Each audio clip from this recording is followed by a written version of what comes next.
Okay. Yeah, I think the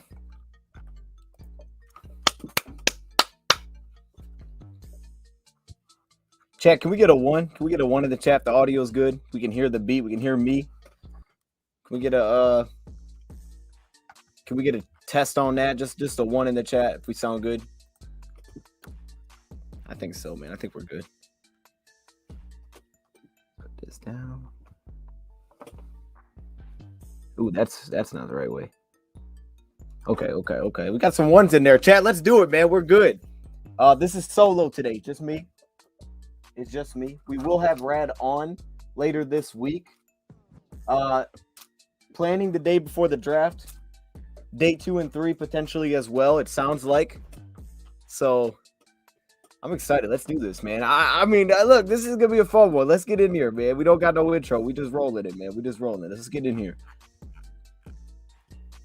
Beats bopping. Okay, let me get this off. Ooh, we can zoom out a little bit, actually. We sound great. Beautiful. Yeah, no, that thing had me confused, man. I couldn't hear nothing. So if I can't hear anything, I'm concerned. Sometimes you can roll it like that, but you got to be cautious, you know, because if you can't hear nothing, you don't know. Anyway, we got a good one today, man. News just broke right before we got on. I got some topics, kind of topics. I don't know. They're gonna jump into some talk, you know, because it's draft time and rumors are everywhere. So I got rumors that I want to touch on. A pretty good amount, actually, that I've wrote down the last couple of days. I've just been boom, rumor, boom. And I'm like, okay, write it down. So I feel like I have a good amount here. Plus, of course, the report that came out. And we'll touch on that with the Lions potentially trading back out of 18. Or we'll dive into that more. I'll give you some thoughts on that. But it kind of ties in with another rumor as well. So I think it was a perfect, nice Rad t-shirt. Man, I got this thing a while ago. And it's one of those shirts. You know how you have those shirts you get like, and maybe I stopped growing at the time. I don't know, but it's like one of those older shirts, but you still fit into them. If it's good though, like if it's good now, if it's really good now, like that's that shirt for me. But anyway, yeah, let's dive into this, man. Chat, y'all saw the news. Aaron Rodgers just got traded. I want to see if I can pull up a little, like a little thing for you guys to look at because I have the trade details written down. But if I can throw it up on the screen, that would probably make it look better. So let's start with that first. As Rad said, it does impact. Oh, they have a cropped out. Okay, let's share this. I'm gonna share this on the screen. Look at that. He looks fancy in this one too. So I wasn't prepared for this, man. I didn't know this was gonna go down right before we went live. Here we go. And they got the trade. They got the trade. I can't think of English here. They got what they got in return on the screen as well. So we also have that here, which is great. But as you can see, Aaron Rodgers just got traded. If you can't read what they got in return, I have it written down. So basically, Green Bay is swapping first-round picks with the Jets. So they're getting pick 13 from the Jets. Jets are getting pick 15. So 2-pick swap, basically, just going up goal spots. They're also getting the Jets pick number 42, which is their second-round pick. And they're getting the Jets sixth-round pick number 206, plus a conditional first round, second round pick for next year. So basically it's a second round pick for next year, unless Aaron Rodgers plays 65% of his snaps, from my understanding. And if that's the case, which is probably very likely for the Jets, it's going to turn into a first round pick for the Green Bay Packers. So this is actually a really good return, man. I think this is a really good return for the Packers. And if you look at their draft picks, chat, you're wait.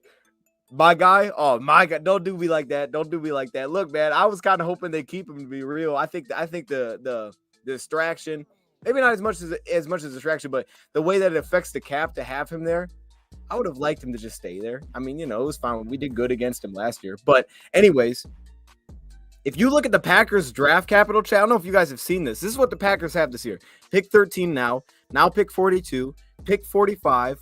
78, 116, 149. Now, they gave up pick 170 to the Jets. That was the one pick that they gave. Outside of the swap, they also gave up pick 170. So there is a gap. They have pick 149, and then they have pick 206, which they got from the Jets. There's a little bit of a gap there. Then 232, 242, and 256. They actually have a lot of draft capital, man. It's pretty good. All right, it's pretty good now. 2 second-round picks. I mean, they got some draft capital. So I think this was a pretty good trade for for the Packers, considering what they got in return. It sounds like that's going to turn into a first next year too. So, yeah, I think it's a really good pick, right? I see you, Jordy. What up, JT? Secret Green Bay fan.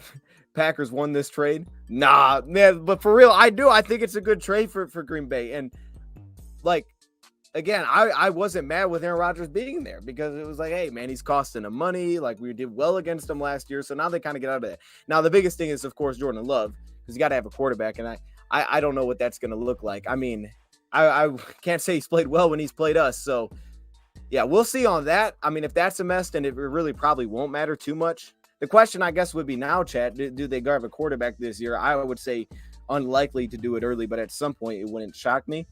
But I definitely don't think it's going to happen early. But moving up to 13, I mean, I feel like you're almost kind of guaranteeing yourself that you should be able to get the top receiver off the board if you want it. You should be able to get the top tight end off the board as well if you want it. But if they want to go a different route, lineman, whatever that is. What's up, Zul? I see you, man. He finally bet his bookie, man. It was like, I want to trade. Bro, Kirby Joseph had dude's number. Kirby Joseph had dude's number, man. I'm telling you, that's like the sweetest way, though, to end that. It's going to be kind of sad. I'm going to be honest, chat. I think it's going to be a little sad. Because as much as like, it's like, oh, yeah, you don't want to play him. And it's been like that for years. But at the same time, I don't know.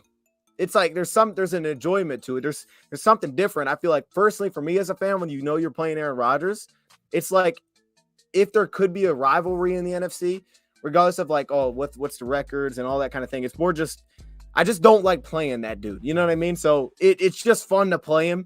And it's like, even when you're bad, if you play Aaron Rodgers and you beat him, it's kind of like when Michigan plays Ohio State. It's like, hey, even if we're bad, but if we beat Ohio State, it's like, hey, we did our job. It's kind of had that feeling to it in the bad years. Hey, it's a new Lions. We're no longer in that area. We're emerging. They're not. But either way, this news just happened, so I want to touch on it. Chat, what's your immediate thoughts, man? Who won this trade? Put it in the chat right now. Did Green Bay win this trade? Or the Jets win this trade? Based on that compensation, if you can read it. I know it's kind of hard to read. Here. Yeah, that does nothing. Okay, well, I read through it, but from what you understand, maybe Zach Wilson wants to be a Packer. See, now that would have made me intrigued. If they would have thrown Zach Wilson into this trade, I would have been like, oh, okay. See, now I'm really excited. Green Bay won this trade. I see you. I think that's what he's saying. I don't know. I kind of said that really early there. Bobo, I see. What's up, Bobo? Cowgirls fan celebrating along with the Lions. Green Bay, what's up, Ben? And Venera. Yeah, man.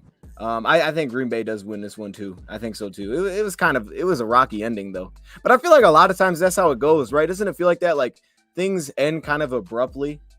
Like, now that's not to say you can't have success with the Jets. I think they should on paper, but things just end up when they end. It's like, oh, that wasn't pretty, and it really wasn't for that. Like everything was set up for them to make the playoffs, and they didn't. So, chat. Also, let me know if I get really laggy over here. What's up, Daniel? Let me know if I get real laggy over here because Packers won the trade. What's up, Matthew? Green Bay, unless Jets win some playoff games, then both. This is true. Right? I mean, that's the kicker, right? It's like the Jets on paper, they're a good team. Then you get Aaron Rodgers. I mean, they should be really good. Now they're not in an easy division. Bills, Dolphins, Patriots. I mean, you're gonna have some problems. Of course, they're in the AFC, so it's not like it's gonna be easy. But I mean, for them, right? If they win the division, that's a dub in their eyes, I would think. Like, if I was the Jets, I would see why you would do this. I'm not saying if I'm the Jets, I'm like, don't do it. If I'm the Jets, I'm like, I get it, dude. Like, okay, I get it. Same time, though, I feel like Packers got a pretty good return here. Considering that it didn't feel, I don't know. Was there a lot of, like, I won't go down that road. Green Bay going to sign Teddy Bridgewater? Oh, snap. Yo. Hey, man. Hey, my guys in the building. What's up, Bo? Packers won. Carroll only played two seasons and retire. Yeah, they got to get some winning out of that. It feels like 2 seasons. Anyway. What's up, man? Oh, I cannot read your name, man. Yo, there's no way. Eddie Tokonumbo. I can't read that, bro. I'm sorry. Hey, I appreciate it. All right. With that, what if Rodgers goes out in the first round again? I mean, look, is there anything else you would expect at this point? I mean, I'm just saying, look, hey, Jets are just trying to get into the playoffs, right? Let's just get into the playoffs. All right, Cam N, let's talk about that. So I have a lot of rumors here, draft rumors that I've seen. We know some of these true, some might be fake. Let me fix it. Some might be true, some might be fake. But I had a pretty good amount that I came across here. I did have some graphics for some that I saw, but I pretty much wrote down the source, so we'll just go through that. And we could play a little game. We're gonna call it buy or sell. So I'm gonna give you guys a rumor, and you could tell me in the chat whether or not you buy. And then let me move that. Whether or not you buy that this rumor is legit, and that this would actually happen, or this will actually happen. So even if you believe the rumor, it may not happen. Or even if the rumor is true, it still may not happen because the draft is going to be all over the place. There's actually one rumor, and I wouldn't say this is one that's really a buy or sell, but I saw it today, and it was like NFL Network. I think it was Ian Rappaport put out there like, first round is going to be crazy. No one really knows what to expect from anybody. And the rumors are all over the place. They're all like, hey, well, this team's doing this, and it's all of a sudden this team's actually going to do this. So it does feel like one of those years where it's kind of crazy. I think a big reason for that is the number 2 quarterback doesn't seem to be set in stone. As much as it seems to be CJ, I don't think it's set in stone. But then also outside of that, it's like maybe your most clear prospect, there's off the field concerns and like, oh, he's really good. But then there's like, well, what about the off the field? And then it's setting up to be a crazy first round.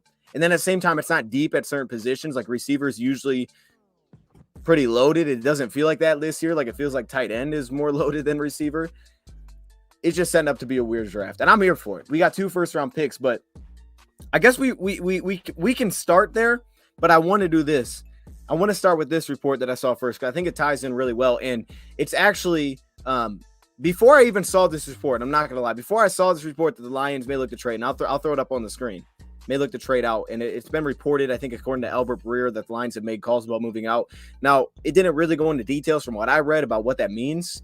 Are you just saying moving out of 18? Or are you saying moving out of 18 tied with something else? I think that's important too. It's like, are you willing to move up, but you'd be willing to give up 18 as well to move back? Like that could also be tied into, I think, that equation. But a report that I saw, because I was actually going to talk about this morning before I saw that report about moving out of 18, but I think it ties well, and it was something I was actually saying, yeah, that makes sense, is this morning I saw this. This is, again, according to Albert Breer. It's a former, I guess, NFL GM, I think, or executive put this out there, that he felt like there was only 15 first-round grades. Now, different teams have different, I guess, strategies for how they grade players or, how they kind of align them. But he said that he feels like there's only 15 first-round grades in this draft, which he didn't feel like it was a good draft because of that.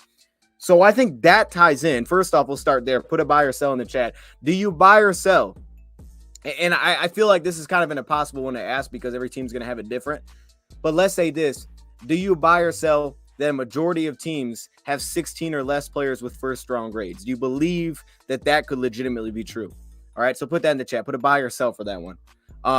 For me, I could buy it. Now, I'm not saying like if I was doing what I say, I think there's only, 16 players that would be first-round players. I'm not saying that, but it could be close. And I do buy that could legitimately, for certain teams, not every team, but I do buy that there's teams that could definitely look at this and say, if we're going by grade, if we're grading by grades, we're putting round grades on these guys. I could legitimately buy that certain teams would have less than 16 or less players with a clear-cut first-round grade. Like some guys could teeter, but I could really buy that. And I was kind of just rolling through the names today, chat. I see you guys in the chat. We got a sell in there. We got a buy, sell. Oh, okay, same person. I got you. What's up, Detroit Sports Talk? We got to buy. There's more buying than selling, but it's pretty tight right now. And I understand that. I did see this, the cognitive test. We're going to talk about this. We're going to talk about CJ Stroud because he's going to tie into all of this. Bo buys it. Is that different from most drafts? That's a good question. I think last year there was a lot of similar things coming out. Now, I think last year was different, though, because there wasn't a lot of first-round quarterbacks. Like, the only guy that went first round was Pickett, but usually you get multiple first-round quarterbacks. This year, you should have multiple first-round quarterbacks, right? Now, eventually, certain players are going to have to be first-round because someone's got to draft somebody. But this year, like, it looks like there's legitimate guys that could be graded as first-round type of guys. So last year, it was like there really can't be. I mean, Pickett was like, okay, but outside of that, it was like, I don't know, dude. I don't know if there's anybody else you would put that kind of thing on. So I think that's a big difference this year is that there's legitimate quarterbacks that should fill some of those spots. But I was going through names today just kind of for the fun of it. And, guys that I think would probably be pretty clear around the league is like these are first-round guys. Bryce Young, CJ Stroud, Peter Skoronski, Paris Johnson, I think would probably fall in there. Bijan Robinson, Jackson Smith, and Jigba. Who else do I have on here? Dalton Kincaid, maybe Michael Mayer. I think Christian Gonzalez probably for a majority of people are first-round grades. Same thing with Devin Witherspoon, Jalen Carter. Obviously, the off-the-field stuff impacts that. I think those guys, Miles Murphy, Will Anderson Jr., So I think that put me at about 1, 2, 3, 4, 5, 6, 7, 8, 9, 10, 11, 12. That put me at about 13. So, I mean, Kalijah Kancey, I could see him being kind of a guy that teeters. Quentin Johnson, I could see him being a teetering guy. Maybe another one of those tackles could kind of teeter within that. But I do buy that that's legitimately possible. Now, to me, that ties into this next point, chat, that we all need to talk about. And that is something I'm going to throw on the screen because I have this page pulled up. That kind of, is this the right one? Hold up, this ain't the right one. 1 second. Let me get the right one pulled up here. This was, according to Albert Breer, and maybe you've seen it, maybe you haven't, but it's the title of this. It's in the title of the stream. Let me put that up right here, and I'll zoom in here. So what we're looking at, this is just words here. This is just words. Okay, hold up. Here you go. Here's a little quote here from Albert Breer. I've heard the Lions have already made calls on trading down from 18. Now, okay, that's today, Monday. I think there's something that's important to keep in mind. This could obviously Jackson Smith. Yeah, Jackson Smith, I think would be a first round guy. I think I said it. Maybe I didn't say his name. He's on there. Yeah, Jackson Smith for sure. I think he's in there. JSN. If I say JSN, that's what I meant. So let's say this, right? I think it's important to keep in mind this could obviously tie into another equation. Like for example, I was thinking about this. What if it tied into saying, hey, we'd be willing to move out of our 18th pick if you gave us, say, a second round pick in return, a high second round, something like that in return. We'd be willing to give you our 18th pick if we also wanted to move up from 6 to guarantee maybe we get a top defensive player, whatever that may be. We want to move up from 6 to 8, 3. So, or 6 to 2. So I think that's part of it. That could be part of the equation. But let's just take this for what it is, right? Trading out of 18. Okay, chat, put buy or sell. Do you buy the Lions have made calls on this? I definitely buy it because I think you have to go through all these scenarios and things like that. But do you buy legitimately the Lions could think about this? I was thinking about this today before I even saw this report about the Lions looking to move back, specifically with this 18th pick, and especially because you tied it into that, 15. I think certain teams maybe like when they get to that spot, they'd be like, I don't know if there's a guy here I love. I think this is legitimately could be true. That this is something the Lions, I believe they should consider this. Now, I don't know what their board looks like, but if you ask me, I think this is something you should consider. Now, you have to keep in mind how far you want to move back, right? Are you trying to move back at the end of the first round and still be able to have a fifth-year option on somebody? Are you cool with jumping out of the first round? But I think it's legit, and reason being is simply, one, because of who could be there, right? I think when you get to that spot, you could be looking at it saying, okay, maybe Witherspoon and Gonzalez are both gone. You could be sitting at 18. Okay, well, which cornerback? Okay, well, cornerback is pretty deep. Edge rusher's pretty deep. So if we don't want to push that pick now, we didn't. Maybe you already made one, maybe you didn't. Edge rusher's deep, right? So two premium positions are pretty deep. So you could be willing to move out of that. Tight end's deep, which is probably arguably a need for the Lions. Running back is always kind of deep, right? Outside of Bijan, if he's not there at 18. And I really don't think he's going to be. Outside of 18 at Bijan, like you could argue a lot of these guys wouldn't be first round types of players. Jahmyr Gibbs, maybe. So I think there's that aspect. So I think there's that side of it. And then two, what the Lions have had these last 2 years, in my opinion, is the ammunition in terms of they've had leverage over these last 2 drafts. They've had crazy leverage like last year, the ability to jump up. Now, we have pretty good draft capital next year. If you don't know, I believe this is accurate. It could have been updated, but I believe we have a first-round pick next year, which could be at the end of the draft. Second-round pick, 2 third-round picks, no fourth-round pick because that was in the Hawkins situation. A 5th, 6th, and 7th. So pretty much our original picks, which an extra second, an extra third, no fourth-round pick. But I think it's something that's really, especially if someone was willing to give you a future first. I don't think they would. But if you got a future like day 2 pick, I think it's something that's definitely worth considering because having that leverage is something that I think has been crucial specifically this last draft. And I think having that leverage is crucial for how the Lions like to build. They like to build through the draft, supplement, free agency, right? Plug holes, things like that, short-term deals. I don't think that philosophy is going to change. Re-sign your guys. So I think the more cracks at it, great. But if someone was willing to overpay, especially, I think having that flexibility in the draft where maybe that's next year, right? If you wanted to consider a quarterback having more flexibility, whatever that may be. And especially if the Lions get to that 18 and they're like, oh, we don't have a first-round guy at this spot. Do we push it and be like, oh, let's just take this position? Or do we say, man, positions that I believe are needs for Lions, and even though I don't think there's a lot of clear-cut needs, Lions go a lot of different ways, but it's pretty deep at those spots. Like I said, edge, I think, is deep. Now, DT's not. I don't think DT's extremely top-heavy, to be honest with you. I think DT is kind of weird this year. So that may be one of those positions where you kind of just jump up to get somebody or something like that. But that's why I feel like it all ties together. But I feel like cornerback, edge rusher, tight end, like those 3 positions to me are pretty deep in terms of middle rounds. Now, once you get outside of like round 3 for tight end, you could be kind of light there. Once you got outside of Round 3 for cornerback, it can kind of become really tough to hit on someone that could have an immediate impact. But I really do think that mid-rounds, those positions could be really deep this year. Tight end, edge rusher, corner. So I think it's legit. I buy it. I buy Lions made calls. It could easily be with another equation, but I do buy that one. So that's just kind of my thoughts on that. But again, I was going to talk about that before I even saw this rumor. So this isn't shocking to me. The Lions on draft night moved out of 18. He likes going up, not down. Hey, we've seen that, right? We've seen that. I'm with you there. But at the same time, playing that board, I could see them moving up from 6. I could see that.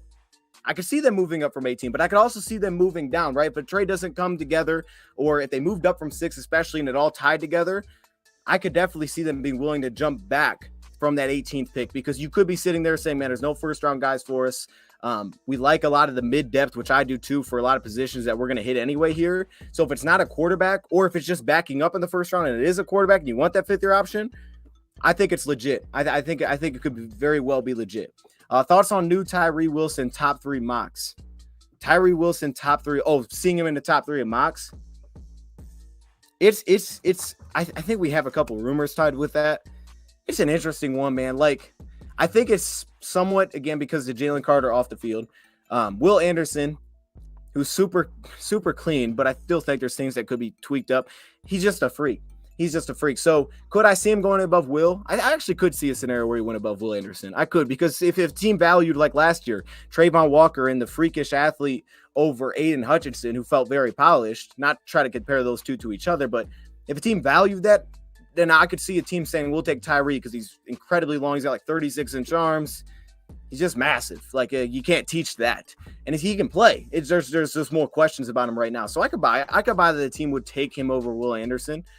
Would I bet on it? No, but I could buy that. That's possible for certain teams. Okay. And I'm trying to think. I'm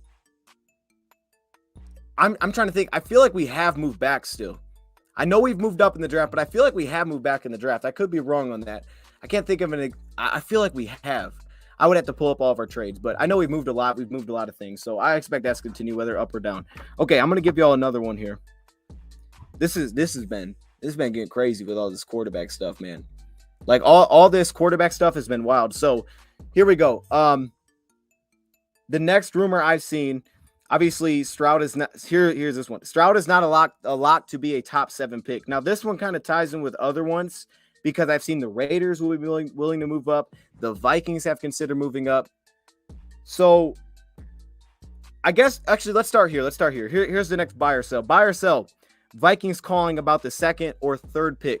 Let's start that one. My bad. Let's come back to the other one, because I think this ties better. Buy or sell. Vikings calling about this to move up to the 2nd or 3rd pick. Now the Vikings, and let me actually confirm this. They have pick. What is their pick? 23. They got pick 23. So that's a long way to move, especially when you're talking about jumping into the top 5. Buy or sell, the Vikings do that. The only guy, and I shouldn't say the only guy, Richardson comes to mind if you're going to do that, for sure, because that would, of course, be jumping in front of the Colts. Richardson comes to mind, and then if you were moving to 3, you'd kind of wait to see what the Texans do. You'd have to do it for a quarterback. I can't see them doing that for like an edge rusher. So if I was going to buy this, I'd buy it saying that they're doing it for a quarterback. Now, I do believe that they could legitimately take a quarterback round 1, whether that's at 23, if a guy falls. I've heard Hooker a lot there, or if that's moving up for it. I could definitely buy that they would take a quarterback with their top pick or somewhere early in this draft. Moving up 20 spots, though, has to be for a quarterback, man. And I first think Richardson. I also think maybe Stroud, too. I really do. Such an accurate quarterback. I was watching him again today. So accurate as a quarterback. Now I think there's legitimate questions, and we'll talk about that. I think there should be legitimate questions. But yeah, because not like I could see them taking a quarterback. Do I buy? I struggle not to buy this one. I see a lot of sells in there. It's a huge move. But I think from also the Vikings' perspective, right? It's going to be difficult, but it's not like it's. This may not be the best year to do it because of how many games they won in the regular season. But like, is next year going to be very easy to get a top quarterback? Probably not. Because next year it's a situation again where you're probably not going to have a very low, like you're not going to be terrible. Vikings are not expected to be terrible next year. So even if they're not as good as this last year, which I don't think they will because they won't win all those close games, they're not going to be terrible, I wouldn't think. So is this year an opportunity where if you were going to make that huge of a move because of the questions around quarterback and because it's not like you're jumping ahead of this team who wants that guy, could this happen? I struggle not to buy it because I think they could take a quarterback, but 20 spots, bro, I mean, I don't know. Like, we moved up 20 spots from 32 to 12, and it didn't take as much as it really didn't take that much. But to move from 23 to 3, that's different, bro. That you moving in the top 5. We moved up for a receiver. They're moving up for a quarterback. There was no quarterback to move up for next year, which I think to play in the Vikings' favor, if there is so many questions around quarterbacks and who's the 2, Stroud could fall, Levis could fall. Like, if that actually could happen, I could buy it because this could be a year where there's actually some flexibility, I think, at the top. Some years there's not as much. This year I could buy it. Like, I think when it was Lance came out, when Zach Wilson, when Trevor came out, there's probably not a lot of flexibility to move it. Like, it's going to be difficult to move up there. Now, the Niners did it. But like those quarterbacks going high, man. This year, it just feels like it may not. How much stock do you put into cognitive test? I mean, I don't feel like I can put a lot into it because I shouldn't say I can't put a lot into it. I haven't taken it. Like, now you can take it. I've seen on their website. You can just take the test. I haven't taken the test. I kind of want to do it just to see what it's like. From what I've heard, it's just like reactions, things like that. It's not like football quiz or something like that. But I think it's the issue I have with it is I don't know. Like, they're not putting out results there. The only results you have for the most part is rumors. And then on top of that, like, certain players, it'll be like leaked, like, oh, this guy did really well, this guy did not. But I can't find like a list. If y'all find me like a list where I'm like, oh, hey, here we go, this is all the guys' scores, that would be interesting because then you could look at it, and it hasn't been around that long, and say, okay, how did these guys turn out? And then you could keep doing that and see if there's any kind of score that could replicate it. I think it's really also important to keep in mind like what you're going to ask of the quarterback. Like, certain teams that are going to be asking to be a little more creative than others, that score could be more important. Other quarterbacks that are kind of going to live in a timing offense, like, for example, CJ Stroud, I've heard he had a low S2 score, and you guys have put that in the chat. I've heard that. I'm watching his game. I'm not shocked by that. I wouldn't be shocked if that guy, and a thing that was like, man, mentally, like, how quick are you to process, changes, number changes, things like that. I'd be like, oh, I get it. Because when I watch him, I see like RPO decisions where it's like, I don't know why he did that. Like, I legit, like, I'm like, I don't even know if he's making the right RPO reads, and that's something that's like usually like knocked in if you're a top quarterback. But at the same time, I feel like his offense, which is based on a lot more of, it's heavily like some similar things to what we did last year, where it's kind of like route combinations, you stack them up, okay, you're reading a half the field here, or it's like a pure progression. Like, I could understand why reactively it'd be like, yeah, there's some questions, because there's throws where he'll make, I'll watch this round and he'll be like, boom, okay, I don't like it. And then he'll come to 3 and he'll just throw it. It's like, that guy's not open. So I could buy that. I could buy Will Levis as a much higher score. I really could, because when you watch Will Levis, you get a lot more of at the line of scrimmage. You get command. You're like, he's putting guys about, he's moving guys around, he's calling things out. You're just getting a very right now a much less accurate guy, because Stroud is so compact, so consistent. Everything's the same. It's like boom, boom, boom. Will Levis throws everything across his body. So certain throws like that's sailing, that's off. So I think for certain teams, it would matter more than others because of how they ask him to do it. I should take that live. I don't know about that. I may be exposing myself if I do that. If I do that, that may be an L. See, I did see this. I saw the young one and I saw Levis. I did not see Stroud being 18. 18's pretty. That feels pretty whack. I'm gonna be honest with you. 18, dang. Like, I heard it was bad, but 18, okay. I mean, that's tough, man. I don't know about. I mean, that's rough. But yeah, like here's the next rumor. Here's the next rumor I've seen, which is Levis, and I don't know if this is still the same. I mean, I don't know. Levis is the favorite to go number 2. This one I kind of sell. I'm selling this one right now, that Levis is the favorite to be number 2. Main reason I'm selling this, because the Texans had that pick, is I don't think the Texans are taking Levis at 2. I really believe that the Texans are going to go defense. I think I've just heard too much. I get smokescreen season. I really believe. Wait, what'd you say? Fields said that Haskins gave him all the answers for taking it. Gave him all the answers. Oh, I don't even know if it. I haven't taken a quiz, so I don't know how it works. From what I've heard, I don't know how you give someone answers to that. But anyway, what was I saying? Oh yeah, Levis being the favorite at number 2. I'm selling that right now because I don't see the Texans making that pick. Now that could become very possible if the Vikings traded up to 2. I don't think the Vikings would trade up for Will Levis to 2, though. I struggle with that. I feel like if the Vikings trade up, it's possible. I just feel like it'd either be for Stroud or it would be for Anthony Richardson. If they were going to make that massive leap. Now, there's also been the Vegas Raiders who've come into the discussion. There's been another rumor that's, hey, the Vegas Raiders would be willing to move up from 7. It's like, okay. I mean, so now there's another team that could be interested in a quarterback, but no team's actually done anything yet. You know, that could be draft night. But buying Will Levis to be number 2, I don't buy that. I don't buy that he would be the second pick in the draft. Now, if you ask me, would I buy him to be picked before CJ, I would say no, because I think someone would fall in love with more of the accuracy of CJ Stroud at this point. But could there be certain teams out there that could like Levis more than CJ? Definitely buy into that. Definitely buy into that. Like, I get that. I 100% get that a certain team could like Levis more than CJ Stroud. That wouldn't shock me. I mean, I could understand why it'd be easy to argue why you wouldn't, but I think just based on what they bring, maybe more mentally, from what I feel when I see watching them play, I could buy that. I could buy that. Which is weird though, because then again, it's the thing. Like, I saw a report today, and this was another rumor. Stroud not going in the top 7. Let's do that one. Buy or sell, Stroud doesn't go in the top 7. I don't know how I can buy that. I don't know. Someone's got to fall in love with that dude. Now, if Stroud was there at 6, I think it's more likely the Lions would really be pushing to see who would be willing to move up. Like, if they didn't love someone else at 6 and Stroud was there, I think the urgency would be, let's move out. Let's see if someone would take this. But if the Lions just made a pick in a different position, then I guess then he would be at 7, and then it's the Raiders. But the only way that could happen, I would think, is I don't know how that would happen, bro. I can't see it, man. I think someone's got to like him. Levis falls out of top 10. Sell. Yeah, so Stroud not being a top 7 pick, that's tough, man. I can't buy that. Like I said, I would, you know, like if you had the chips, you know what I mean? It's like, okay, put all your chips on the one answer, or you can mix them a little bit. I would throw some chips on Levis going before Stroud. Like, I wouldn't put all of it at this point that Stroud is the guy that would get picked before him. But to say Stroud doesn't go top 7, I struggle with that. See, now look, Rick, I don't disagree with this.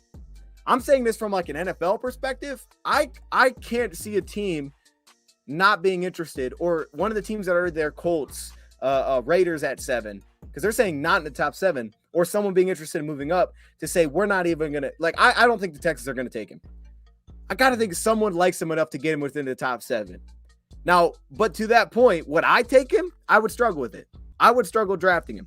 I really would. But I think someone's around the league got it. I don't know though. I mean, maybe at some point they're just like, look, dude, we're not doing it. We're not taking Stroud. So that's why I kind of buy into, I could see Will Levis going first. I could really understand that. But man, yeah, I don't know about that one. If you had $1 million, what did it say? Who would you bet on the Lions 6th overall pick going? If I had $1 million when I had to put it on that, man, I think if I was betting that, I would still put on Jalen Carter. It just feels like the most likely outcome to me at this point. I don't know, because I wouldn't even know where else to lean with that. Like, I struggle seeing Will Anderson fall to 6. I don't know how a guy that's that productive for that many years, that still has that much polish, even though there's things that can be cleaned up, would fall to 6. I can't see, like, in any draft, especially in this one where it's like, what's the quarterback's going to be? I can't see that guy sitting at 6. Jalen, I could legit see sitting at 6. Tyree, I'm even struggling with now because it's like all the rumors are coming out now. Let's do this. Chad, I'm going to make up one because I don't even know if this one was direct, but buy or sell, Tyree Wilson goes before Will Anderson Jr. I want to get the chat sense on this one. Buy or sell, Tyree Wilson goes before Will Anderson Jr. Because if this happens, which is possible, because again, like I said, like the Trayvon Hutchins thing, someone could like the just the way that he's built more. But man, like, that's an interesting one. I think that's a good one. There's a couple sells and there's a buy. Dang, Harvey Penny, you ain't got to do them like that. You ain't got to do them like that. Or there's a sell. Okay, so a lot of people feel like Will Anderson's going to be first pick because, or go before Tyree because, what was it? Yes, I saw today that it was Houston's most likely, and this is another one, another buy or sell. Buy, teams are stupid. Man, oh, there's a lot of buys. Hold up. Where's the buys coming from? I don't know. I feel like it's pretty even right now. What? Y'all feel pretty even on that one. And I guess I'm kind of in that boat too, because I wouldn't know how to answer that question. Like, here's one I saw today, chat. Here's another rumor I saw today. Houston's most likely taking Tyree Wilson or Will Anderson. I believe this is true. I believe that will, if Houston doesn't move, which it doesn't sound like they're going to, and I don't think Houston wants to move too far. I think Houston wants to get what they feel like is a blue chip. Again, tying back to where they feel like the depth is at the top. I think they want to sit there and get like their guy at 2. But that's one of the rumors I saw today, is that Houston or Tyree will most likely be the pick at 2 for Houston. I buy that. Chad, if that's a buy or sell, I'm buying that.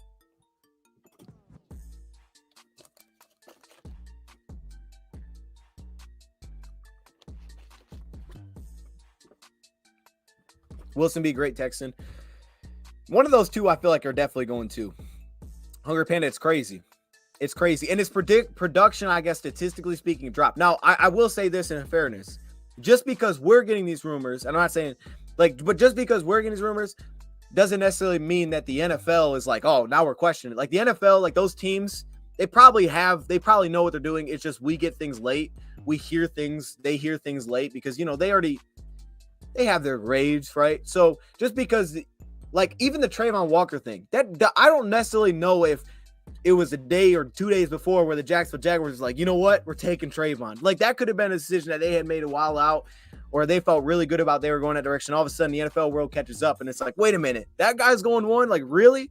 So, in fairness to them, I think this could be definitely more of a question on the outside. But to Hungry Panda's point, as fans, I could see why then, because of what he said, like, as fans, like, wait a minute. That Will Anderson's got to go before Tyree Wilson. He's got to go before Tyree Wilson.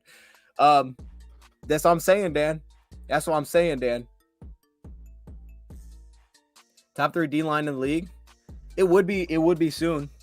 It would be very soon. And I think the most intriguing thing about that, John, is that how young that would be, with also the price tag. No one's getting paid. There's not one guy that you name that'll be getting paid for years. That's true too. Tyree has been much more productive than Trayvon. Like, that's true too. Trayvon Walker, some of it was the position he played, but Tyree stood up, played on the edge. Trayvon Walker was kind of in he's almost in like who's that guy? I can't think. Like a Will McDonald type role, sort of, right? If I remember right. Like, he wasn't playing pure edge, but I don't even know if he played pure edge with the Jacksonville Jaguars. He may have played more of it, but I don't even know. That was a weird one. The Trayvon Walker one was just still weird to me. Carrot juice? Nah, bro. He's after drinking carrot juice. Hey, I ain't drink no day carrot juice, man. Get out of here. All right. Let's see what else is. Here's another one, chat. This was according to Pro Football Talk. Now, this one's weird because I saw one, and then I wouldn't say right after, and I don't even know where the second one came from. But then I see this. I'm like, wait a minute, it can't be both. But anyways, so I'm just going to make it a buy or sell. Here we go. We'll start with this one. According to Pro Football Talk, that was in English. According to Pro Football Talk, Seattle is interested in Anthony Richardson. Buy or sell that Seattle's interested in Anthony Richardson at 5. Like, they would legitimately take him at 5. I buy that. So actually, last time we were talking about something like this. Where's this? Let me look this up. Let me just confirm this. Let me get the numbers here.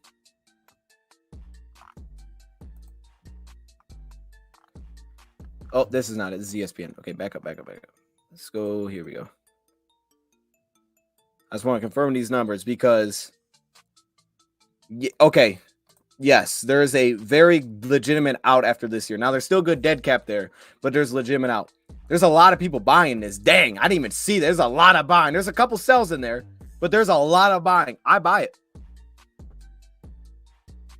I buy that. I buy that as well, that they are interested in it. Nah, I don't know if they'll take him. I buy that they are interested in this. I could definitely see that. The issue that I have, though, is this, okay? So Anthony Richardson, a lot of play action. I think that would fit with Seattle's offense.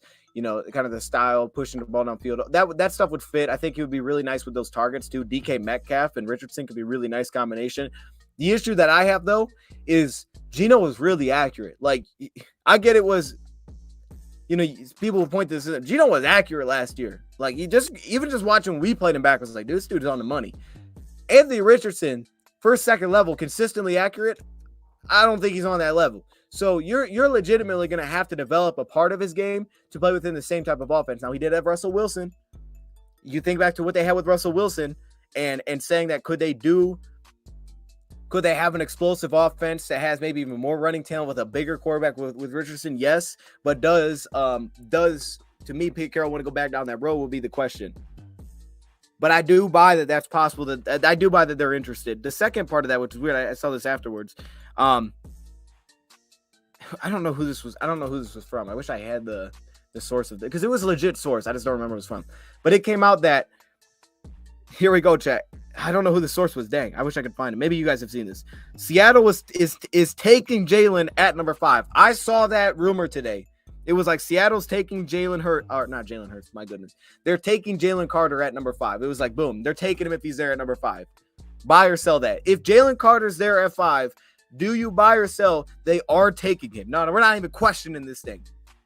They are taking him at 5 if he's there.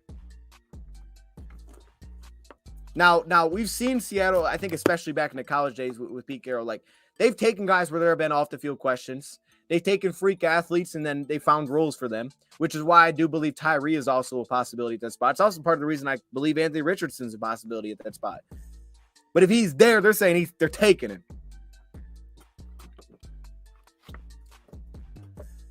Man, there's a lot of buying. Okay, what's this? Oh, man, here's a scenario for you. 6 pick choices are Richardson, Tyree, Gonzalez, CJ. Oh, if I had to pick one of those 4, I'm probably taking Tyree Wilson. I mean, I wouldn't have an issue with Gonzalez. Gonzalez would probably be, for me, if I had to rank them, I'd probably go Tyree 1, Gonzalez 2. Probably Richardson 3. That's probably how I would order those. That's a good one. Because there's a lot of weird scenarios. Like I said, if someone said that it gave you $1 million, you had to bet on some. I would bet on Carter being the guy there at 6, but I don't know. If he's there at 6, obviously he has to be there at 5. So then to this report, it's like, it ain't going to happen. But I just thought it was weird that I saw that. And I think right after I saw that, I saw the one with Anthony Richardson. I was like, okay. It's just how this time of year goes, man. Everybody I don't got no dang sources, so I'm just kind of like reading them, man, having fun with it. You know what I'm saying? Like, I don't got no sources, so I don't know. Yeah, that was from NFL Network that said the direct. Okay, here's one. Now, this one maybe isn't directly tied. Oh, here's a question, though. I got you. If y'all got questions, man, throw them in there. I'm sorry if I miss them. Here's a question. If Anthony and Jalen is at 5, who do you think they take? Dude, that if they were both there at 5, where would I think Seattle goes with that? Right now, my gut's telling me I'd lean towards Jalen Carter being the pick. Now, I don't hope that for the Lions unless we can, get some really nice value for Anthony or something. But I would lean towards that. I would think Jalen would be the pick. Dang, that's a good one though. That's a good because that's like both of the scenarios. Okay, here's this though. So this one is not directly tied to us, but I want to get anybody's opinions on this because I'm not sure about this one. Steelers trading up. Reports are Steelers showing interest in trading up to either 11 with the Titans or 9 with Chicago. Now the Steelers have pick. Let me see where this one's at. They pick kind of. I don't even think they have a first round pick. I think they pick at. Oh no, they do pick 17. Okay, they got pick 17. So moving up 6 or 8 spots. Do we buy or sell this one? Because this one, I'm not even sure what they would be moving up for. It won't be for a quarterback. So I don't know. I mean, that one must be just like maybe a lineman. Maybe they're moving up for a lineman. I don't know on that one. I want to throw it out there because I just want to see if anybody had like some weird ideas on what that was about. But I saw it and I was like, I don't know what that means. They want Porter Jr. Maybe that is that would pretty much confirm you get him, I would think. You definitely have to wait to see who goes, but I would think that would confirm you get him. What are you going to be feeling if the Lions pass on Carter to draft Witherspoon? Oh, see, John, you did me like that. I would struggle. Here's the thing. I don't think I would struggle with it, John. I think initially, if I was there, I'd be like, oh, I wouldn't have done that. Because based on the film, I think Jalen's a much better player. But I wouldn't have an issue with it because I'd be able, I would say to myself, I'd say, okay, clearly, if they're taking Jalen over if they're taking Witherspoon over Jalen, they don't like what they, character wise. They have questions with that stuff, and they don't feel good about it, so they're not going that route. I would get it, because then I would be able to tell myself, like, I understand it. They don't feel good about that, and you don't want to just force them. So I'd be like, okay, I get it. And I could definitely talk myself into Witherspoon. Like, I could easily do that. Can't Hamilton go 5, right? And that guy started falling. Now, I think safety's different than corner. I think safety's much different than corner, personally. Cornerback has this consistent matchup. You have to be able to cover receivers. Safety's a little different, because even Kyle Hamilton wasn't great. Like, he had the traits to be, I think, really good in coverage, but he wasn't like shutting people down when he rolled into the slot or something. So I think it's much different. And I think coverage safeties definitely get more of the they should get more of the attention when it comes to the draft than more of a box guy. I mean, it depends what you need, but I think for in general, for 6 and 18, would you rather have Witherspoon, Cansey, or Wilson and Porter? Ooh, man. I see, and that's a tough one with me, DT fan, man, because they're so different of cornerbacks. Like, I really like Joey Porter Jr. If we want to get up and be physical and press people, I really like Joey. If we feel like we need that guy, especially after trading away Jeff, I really like Joey Porter Jr. And I think Tyree could be nasty across from Aiden Hutchinson. In time, that could be disgusting, and he would have time here. Flip side, though, I really like the idea of Cansey here. I wonder about Cansey, because again, I think he's one of those guys that could be borderline if people think he's a first round guy. But I really like the idea of him as a line, just to see what that looks like. And I just struggle with Witherspoon at 6.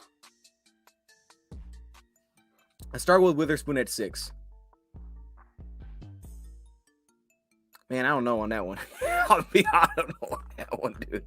I don't know on that one. I had to think about that one for a little bit. Yeah, I don't know. Maybe the first one. I don't know, bro. I don't know, dude. Anyway, who are your top 4 or 5 at 18 for the Lions? That's a good question, because, like to the point of the top 15 thing and why I think it's legitimately possible to trade out. I mean, I don't know, because I don't know who's going to be there. I would really like to see a guy like Van Ness fall to 18. I would really see that, just to see what they would think about that. If Lucas Van Ness was sitting there at 18, I would love to see, if they would go that route. I don't think Bijan's going to be there at 18, legitimately. I think Miles Murphy is going to get pushed up the board. I can see Nolan Smith also being off the board before 18, just because of the position. But I think Lucas Van Ness could be the guy that slips through those cracks, so he'd be someone I'd be really interested in.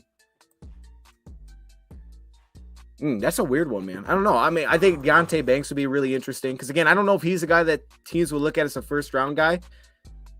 But I think athletically speaking, it's not the same as Ringo. I think he's a much better mover than Ringo as well. But I think that would be a guy that'd be super interesting at that spot. I start with tight end. I don't think tight end would be there for me. I don't know. That's just hard. It's hard to answer because I don't know who's gonna be there. I'm kind of just guessing. If I saw a list of who would be there, I could give you that. I don't know.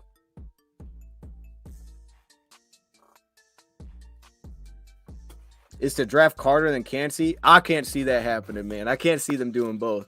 It would be based on the D line we've gotten. I get it, but I can't see them doing both. About O-line round 1, I'm not against it. Again, if back to that $1 million, if you had $1 million, you're like, hey, bet on what the Lions do. I would not bet the line. I don't know if I want to say that. I almost feel like it's more likely the Lions' first pick would be lineman than second pick being offensive lineman. Because a guy like Skoronski, who I think is going to kick the guard, and for most teams, and for us, he would kick the guard. That would be something. I'm not against that. Like, I wouldn't be against that. It's just rare to do that, especially for a guy that's not even playing guard. He's moving to guard. I don't think it's as likely at 18. Now, again, that's where it comes into, again, okay, back to the point we were talking about earlier. Taking a lineman at 18 would really surprise me, to be honest. But if you moved back later into the first round, into the second round, and then the Lions took an offensive lineman, now I wouldn't be as shocked. I'd be like, oh, okay, I get that. I wouldn't. I don't know as much about that happening at 18, though. But I'm not against taking offensive linemen. Again, if I was betting, I don't think it would happen at 6 or 18 right now where it's currently set. But if somehow the board fell where, quarterbacks weren't falling or weren't going and the Lions had quarterbacks, they didn't want to go that route with like a Richardson or Stroud. And, the defensive linemen were jumping off the board and they were sitting there and they said, hey, let's go Skoronski over the quarterback. I wouldn't hate that. Skip cornerback round 1, pick up DJ Turner. I like DJ Turner. I think Martin's more of a slot, so I don't know if they'll go that route. Maybe they could for down the road. I think it'll be more of that. Really, Emmanuel Forbes, I'm starting to watch him again because my issue was I couldn't get film for him, so I started to get that. So I just started today checking him out. I think he's really intriguing, especially I think he's really intriguing because I think he can move around. Even though he's light, I think he's intriguing for what we could ask. And he can play press. I think he's really intriguing. I know you guys have been on him for a while. I think there's a lot of guys. I really like DJ Turner, though. I really like DJ Turner, man. I know we took Clark Phillips in one of our mocks in there. I like him as well. I like DJ Turner's match ability much better, especially in man coverage. But I like Clark Phillips' ball skills much more. And I also like the versatility, I think, more with DJ Turner because he could play inside or outside. I think with Clark, you have to be more matchup cautious. What do you think of Garrett? I like Garrett Williams. I like Garrett Williams. We had him in one of our first mocks we did with Easy. I took Garrett Williams. Now he's gonna be someone I revisit. I've been flying through guys these last couple of days. He'll be someone I have to go back and revisit. If I've seen him, I have just kind of moved on and then I'll come back later. But I do like Garrett Williams. He's a playmaker too, big time playmaker. I think he's definitely a zone versatile for sure. So again, if they go more of that route where it's more off coverage, more zone, I like him a lot. And I think he'll fall. He might be there around 3. DJ Turner's too fast. I don't know, man. I don't know if he's too fast. Hey, he is fast.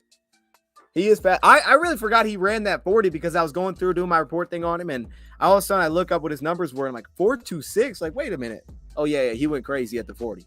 I forgot he did that, but I liked him, and I wasn't even thinking that. I was like, man, this guy can really recover. It's like, oh, okay, right at 4.26. That makes sense. Who's that fullback in the draft?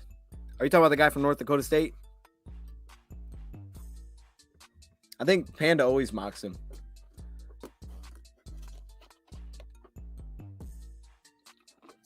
I mean, I wouldn't draft a fullback on top of Kimbinda. I mean, he's got 1 year left. I wouldn't draft a fullback on top of that because my issue would be I wouldn't know what to do. I mean, am I going to cut Jason Kabinda?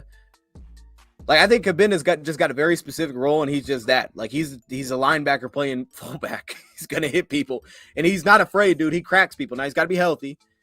He's not much of a receiving threat at all. You're not going to hand him the football, really, unless you give him to a couple times. They've been good runs, but my hottest take heading into Thursday. That's a good question. Oh, I feel like I've had some good ones too, and now I'm losing it. Okay.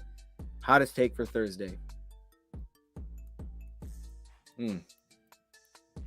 That's not a hot take. Hold up. I'm trying to think of something spicy here.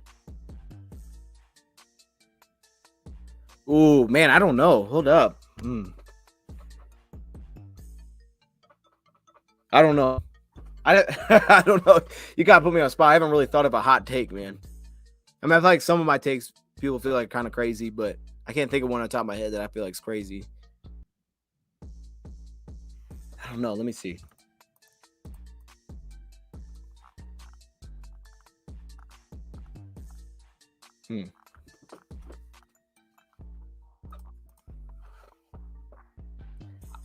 I don't think Bijan's going to be there at 18, but I don't think that's a hot take. You know what I'm saying? So I'm like, I can't think of anything that's a hot take. I don't know. Are there any corners in this year's draft that you think will start day one? Oh, yeah. I think so. I think Gonzalez starts immediately. I think Witherspoon starts immediately. Probably deeper than that, too. I think some of these day 2 guys are going to start immediately. It just depends on what the team has. But I think for most teams are always looking for corners. I think DJ Turner, the second, would probably start immediately. I mean, now if he was with us, maybe not. But I think for a lot of teams he would. He could. Let me get to my cornerback list over here.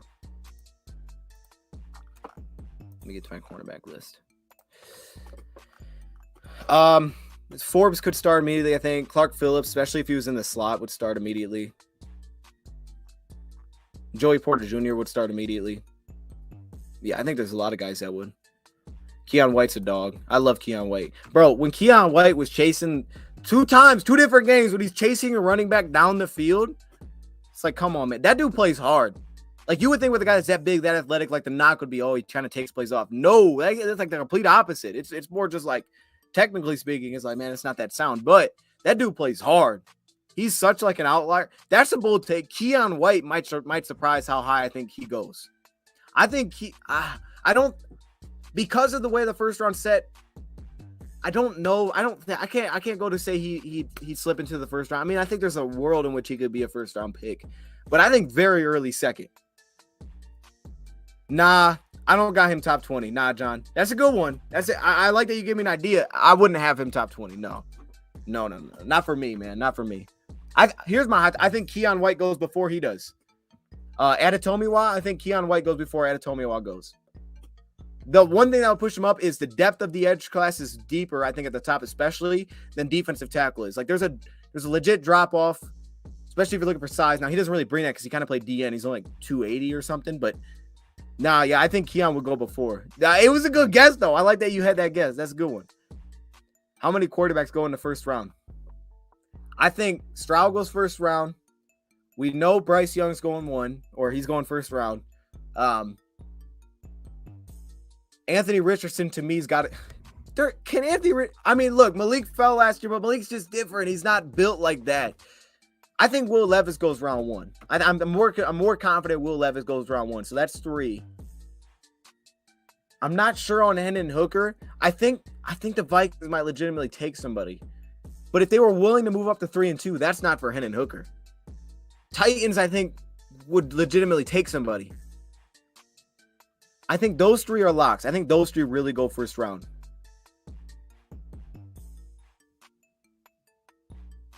I got it. Richardson's got to be a first round pick. I'd throw Richardson in there. He's got to be. I say 4. I'll say 4. Give me 2 guys that would start day 1 with your second round picks. 2 guys that would start day 1 with my second round picks at any position for the Lions. Like, what do you? Or are you just saying in general, like anywhere? Because the Lions is tough because, okay, day 2, tight end. I think if we took any tight end to day 2, he's starting. So, I really like Tucker Kraft for the Lions. If we got Tucker Kraft, I think he's an immediate starter. Just because of that position. Lions are a little bit different because of, I think, they don't have any more, as much as like that hole is like wide open. Like if you went receiver, he may not start. I guess technically be a starter. Running back, same thing because David's the 1. So it's a little bit different for the Lions. Linebacker, I think it's the same way. Safety, I don't think that's something that's going to be day 2. I mean, maybe round 3 they would, like a Jartavius Moore, maybe something like that. Let's see. Even cornerback, like it's hard with the Lions, man. It's just hard because I think like the Lions draft, which is the way it should be, because a lot of times, it's for what are they going to be year 2. The Lions are set up to draft that way. Like this is why Lions are in such a good spot to me, because the Lions are set up to draft for what is the guy going to be like when year 2 comes around. Because for a lot of these guys, that's when they're going to have to step into the more prominent roles. I think tight end and defensive tackle are the only 2 clear spots where I could say that. Oh, here's a hot take. Zach Pickens goes round 2. Chat. I might be off on this one. But I feel like with the lack of depth, it's a legitimate shot that this could happen. He has size that a lot of DTs don't. I think Zach Pickens could go round 2. Definitely day 2. My hot take will be he goes round 2. Andrew Voorhees. Yeah, Andrew Voorhees is cool. I could see that. He looks like a starter. He looks like he'd be a starter for a while. Is there any linebackers you were going first round? If so, who? No. If I was a team that was going to go, and I think you're talking off-ball linebackers, I would take Drew Sanders because I might just make him an edge rusher. Like legit, he's such a good pass rusher. I might just make him an edge rusher. But I could see you could make an argument for Sanders.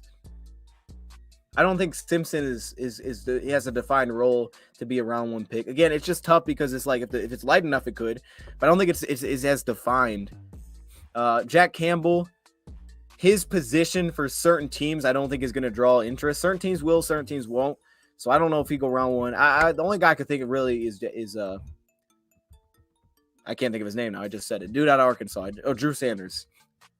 But I wouldn't take either. I wouldn't take anybody in round 1 if I was Lions. At off-ball linebacker. How do we threaten teams deep for 6 games? Well, Josh Reynolds and Marvin Jones. I mean, we know Khalif can get over top. He's just not the same pass catcher threat. He gets open. It's just harder for us to hit him. For being honest, it's just hard for us to hit him. What if Baker falls? If Baker falls. Okay, I don't know. Maybe I'm missing something there. Is Mazi Smith too strong to play football? Man, I don't even... What? I hope not. Oh, my goodness. I mean, he is strong, though. If Campbell and Simpson go day 1 late like Nick Bolton did. Yeah. Now, I think Nick Bolton, you liked him when he came out. I think you had a more, like... That dude was just, like... a big-time tackler. Like, I feel like Simpson's a little weird because he's not really like a full-time off-ball guy, right? He played kind of edge, but I don't think he's going to stick at edge. So he's weird. I mean, I guess maybe if you want to put like Nolan Smith in there, does someone like try to say, let's play him a little bit more at off-ball and then let him rush? I could see that because maybe there's more of a long-term benefit there. The issue would, I mean, Jack Campbell, maybe. I don't know who that team would be at the end of round 1, but maybe. Kind of wanted like a quarterback.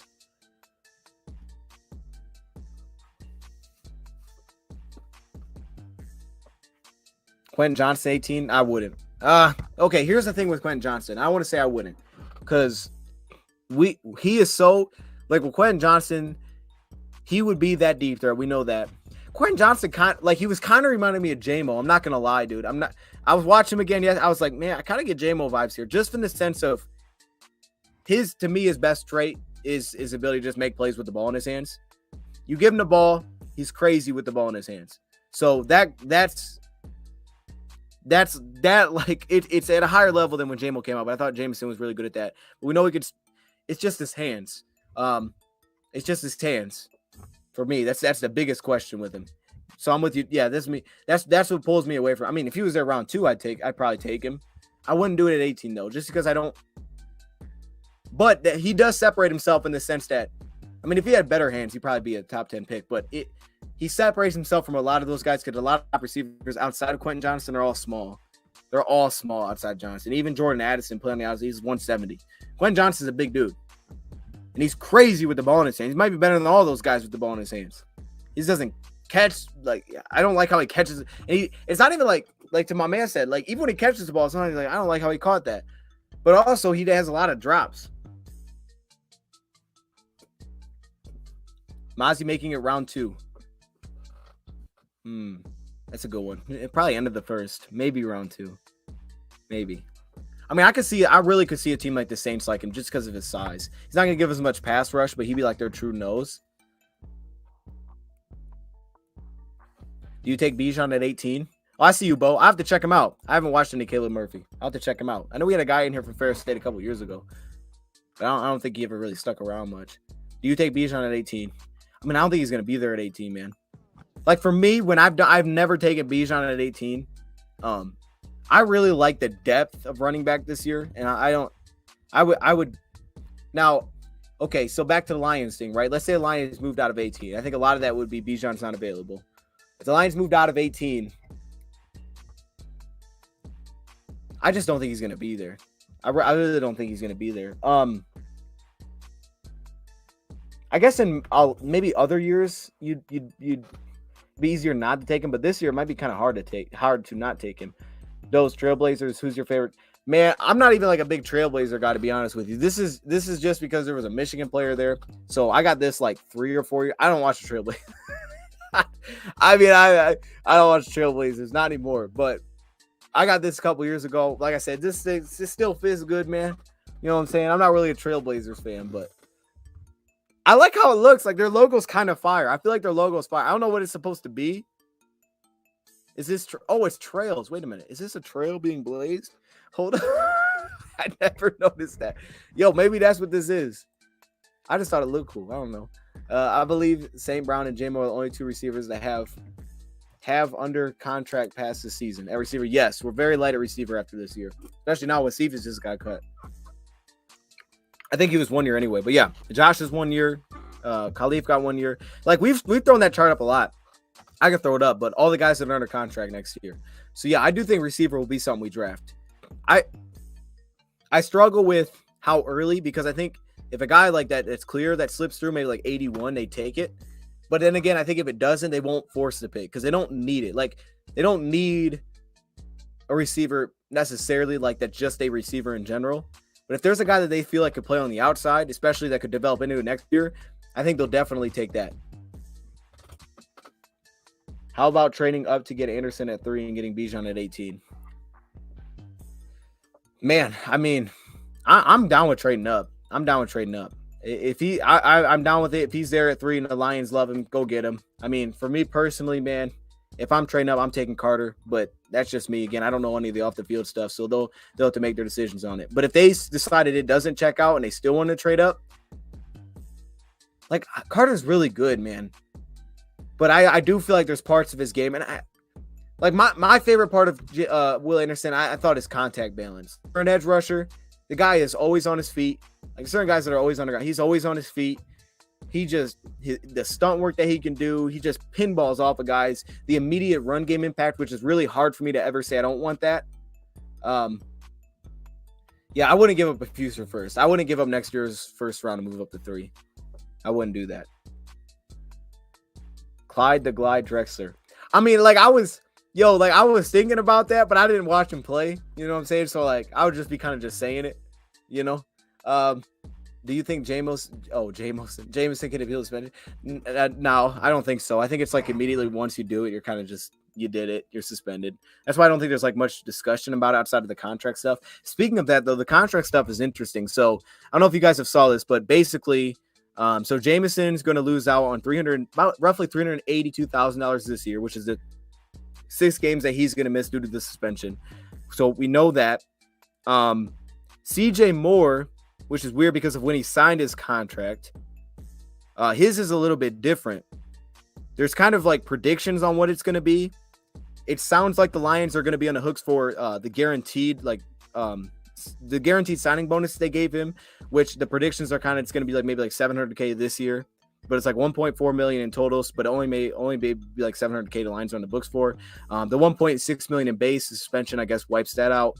Then you also have Stanley Berry, which is like $290K, and that's just if you would have made the roster, because you have to make the roster for that bonus. And then Cephas will have $76K in dead cap, which isn't very much, but he'll have that in dead cap last year of his deal. But Jameson, I don't think he'll be able to. I don't think that'll be something you can really get out of.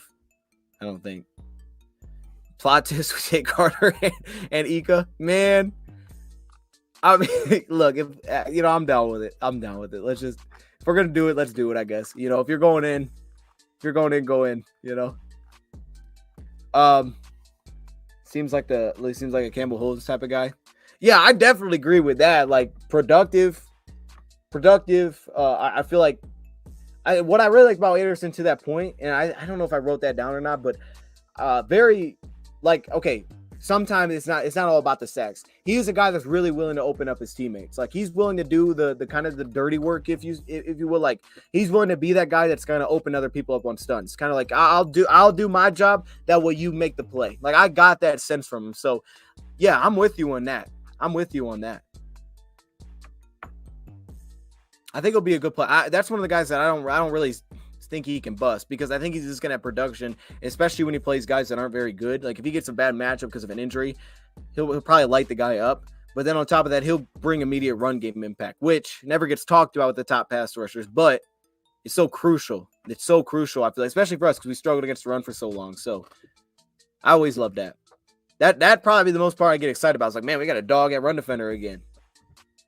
Like you don't got to hide this dude. And he gets a lot of attention. Like that's another thing to it, man. Like, okay, maybe his production went down, but he also gets a lot of attention. You see him like tight ends. He gets a lot of attention. The line will slide to him. Certain teams give him a lot of attention. Now, I know Tennessee wasn't good. He was pretty much shut out in that game. But again, I think it's just more cleaning up his ability to get bull rush is something that has to be better. Claw back that bonus. Gibbs does glide. Oh, yeah. Gibbs flies, man. Gibbs can run, and he'd be a really good, like he'd be a perfect, I think, number 2 to David Montgomery, man, because the skill sets would offset each other so well. You have no questions about like what's each guy's role. I just wish Gibbs would not slow down, but if his route running was just more crisp, because he can just dominate linebackers with how well he moves. But he's a lot of times coming out of breaks, falling over, not creating separation. But no, I think it'd be a really good combination for sure. Especially just a guy that's more of a guy that attacks the edges, which is just different than what we have. That's where he could live, to be honest. Braylon made a good point that the rules are outdated given the proximity of apps. Ooh, man, I don't even know. Like, I don't even know the ins and outs of that whole situation. But yeah, I mean, it just sounds like, right? It was just like he was allowed to do what he did. It's just he couldn't do it in the facility. So I don't even know how that happens, but I could see that, yeah. Scottie Pippen with the Blazers in 99. Oh yeah, that's right. I forgot he went there. Bro, I'm so mad at CJ Moore because, dude, okay, I'm with you. Like, Jalen Reeves-Maybin was partially a replacement. You know, they tried to replace that with that. But I feel like if we draft a linebacker, a lot of it's going to be, personally, I think a lot of it's going to be due to special teams impact. Like, guys that can bring really good special teams impact, because I don't think it's going to be an early linebacker. I think the earliest it could be is like around 3. And the way I could see that happening again is maybe if it's like Panda. I like Henry To'o. I feel like he would fit in his defense, or maybe if it's a guy that's kind of an outlier athletically, that maybe he can find a role early in a different way outside of just having to play off-ball linebacker. But I think it's probably going to be a late pick. So a guy that can give you special teams impact, I think is going to be huge. But losing that at safety is tough, especially after re-signing Savion. I think Savion's going to probably step into a bigger special teams role if he makes the team for sure, because he'll have to. But yeah, no, I'm with you there. I think losing CJ Moore for that is really tough. Now, I think we can find somebody for it, but it may go now to a draft pick that originally it was like, dude, we got 5 safeties. We're set. We don't need to touch that position. But man, hey, chat, I was looking back on this. We did our live mock, 7th-round mock. I should have took Antonio Johnson Jr. I should have. Like, I was thinking about, I was like, dude, I should have took him. I say take best player available. I should have just took him. I don't care what his spot is. You know what I'm saying? Like, I should have took him. The way that his special teams impact would have been in there. I'm just trying to give you love, Hungry Panda. Look, you brought him. You're the first person that I think I've seen in the chat bring him up. So, you know, I'm trying to show that love. The Lions still need a running back returner, A-chain to both. That's true. They did lose Justin Jackson. Now, I always feel like it's one thing that I can overrate. Like, shouldn't be like Mike Hughes could have returned kickoffs. He did in the past, but he didn't do it last year. Even when he started to lose his role, so he could have. So I don't think it's like a huge deal who returns kicks, but yeah, you're right. A-chain can do that. I think there's a couple running backs that have background of doing it. What I miss here? Henley or overshown at linebacker. I mean, if they fall, like I can't see that being a round 2 pick. I mean, in fairness, it could go a lot of ways, man, because they got a lot of openings. But I want to see if I had any more. I don't think there's any more that I wanted to hit on. I think we hit on everything, all the random rumors that I had. Reggie White is supposed to be a Lion. Oh yeah, no, I read about about him going there and how big that was for Green Bay to land that big of a free agent. I had to read a book on it. We had to read a book on that. So yeah, Dose, if we can't get to first round DT, do you think we just keep Aleem at 3 and draft? I mean, it's a great question. It was brought up in the last chat we were in. I think it's a possibility because, well, here's the thing. Like, you'll have to decide what you want to be, I guess. I think it's a very legitimate possibility. I think we'll find out early. Like, again, if they get Carter, I think Carter can kind of do both. So you just get the flexibility there. If you get a guy like Kansas, he's more in a specific role. Like, you're not going to want to move him too far out of it. It's not to say he didn't do it in college, but you kind of just want to leave him what he is as a 3. So with Aleem, you kind of get flexibility, how you align in the front, where you can kind of like stem into different alignments because of his size, which is why I think Zach Pickens is really interesting, because a guy that brings that, like Carter brings that. Guy like Kansas, he's not going to bring as much of that where you're going to trust it. It's kind of like he's this and he's that. Like, you just kind of know what he is. So I think it's a good question, but I don't know if round plays into it as much. Like, I get what you're saying first round because, like, and I've said a lot, that's me like bringing up Jalen Carter, but there's guys outside of our own that can play that role. It's just trying to find the athlete tied along with the size is difficult. I think there's guys that have it. I think Pickens sticks out a lot in that sense, but it's just like, do they bring it right now? Outside of Carter, I don't think guys that like, it's just hard, man. It's hard to find that piece, but I think it's a legitimate possibility. And if you did that, yeah, you could just maybe go find another nose or something. You just wouldn't be as explosive upfield. But I think it's also important that, you got to play to your linebackers in that sense too, how you're playing the whole defense. We're not going to stop being a one-gap type of defense. So I don't see that changing because Alim Neal, whether at 3 or at nose, you're always shading. We always shade our defensive tackles. Someone's just got to be able to win with the shade, get upfield. So, that's what they say, biggest difference. He's got a two-way go if you're the 3. So if you can find a guy that can consistently take more advantage of that two-way go than Alim, I think it'd be great because I think Alim, because of his quickness, could still be very successful, in a full season from nose. But even though he played well at 3, like he got pressured. How do you like Charbonnet at late second or top third? Man, if he fell, I don't know if he's going to fall there, man. But, here's the thing, though. I'll say this. Like, I've went through a lot of running backs at this point. Charbonnet is one I haven't gotten super deep into. So I don't want to. I can speak on a lot of running backs because I was even diving into them this weekend. The Millers out of TCU, those kind of guys. Haven't got as deep into Charbonnet. I don't know if he's like the perfect 1-2 to David Montgomery, but it sounds like for somebody he's going to be a number 1. You know what I'm saying? So it's kind of like the Bijan thing. I don't know if I want to. I don't want to say it's like the Bijan thing, but is he the most obvious number 2 to David? Probably not. Because when they had David, right, they had Tariq Cohen as kind of like the 2. Like, he was like a scat back. I don't think we need that. But I think the talent would be there from what I have seen of the guy. If he was there late second, early third, or 81 or 55, I guess in that sense, the talent would definitely be worth it. Rodgers will tutor Wilson, who will walk his dog for him. I was like, what? How I feel about Keanu Benton? He's a good player. He's a nose. He's a nose tackle, right? So, I mean, I don't want to say you kind of get flashes of like Isaiah Bugs because he's big, he's built, he knows how to shed, he knows how to win instantly off the line. I don't have his report on my website. I have it in my notes here, but he's a really nice nose tackle. Like he gets the game. He's not going to be an upfield penetrator consistently. He's not going to threaten a guard off the line. His first step isn't like a lead or anything, but he knows how to win. He uses his hands well.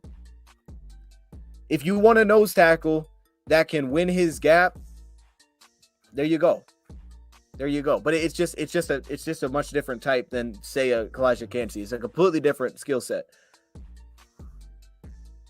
But I can see if I can find his notes while we're here if you want.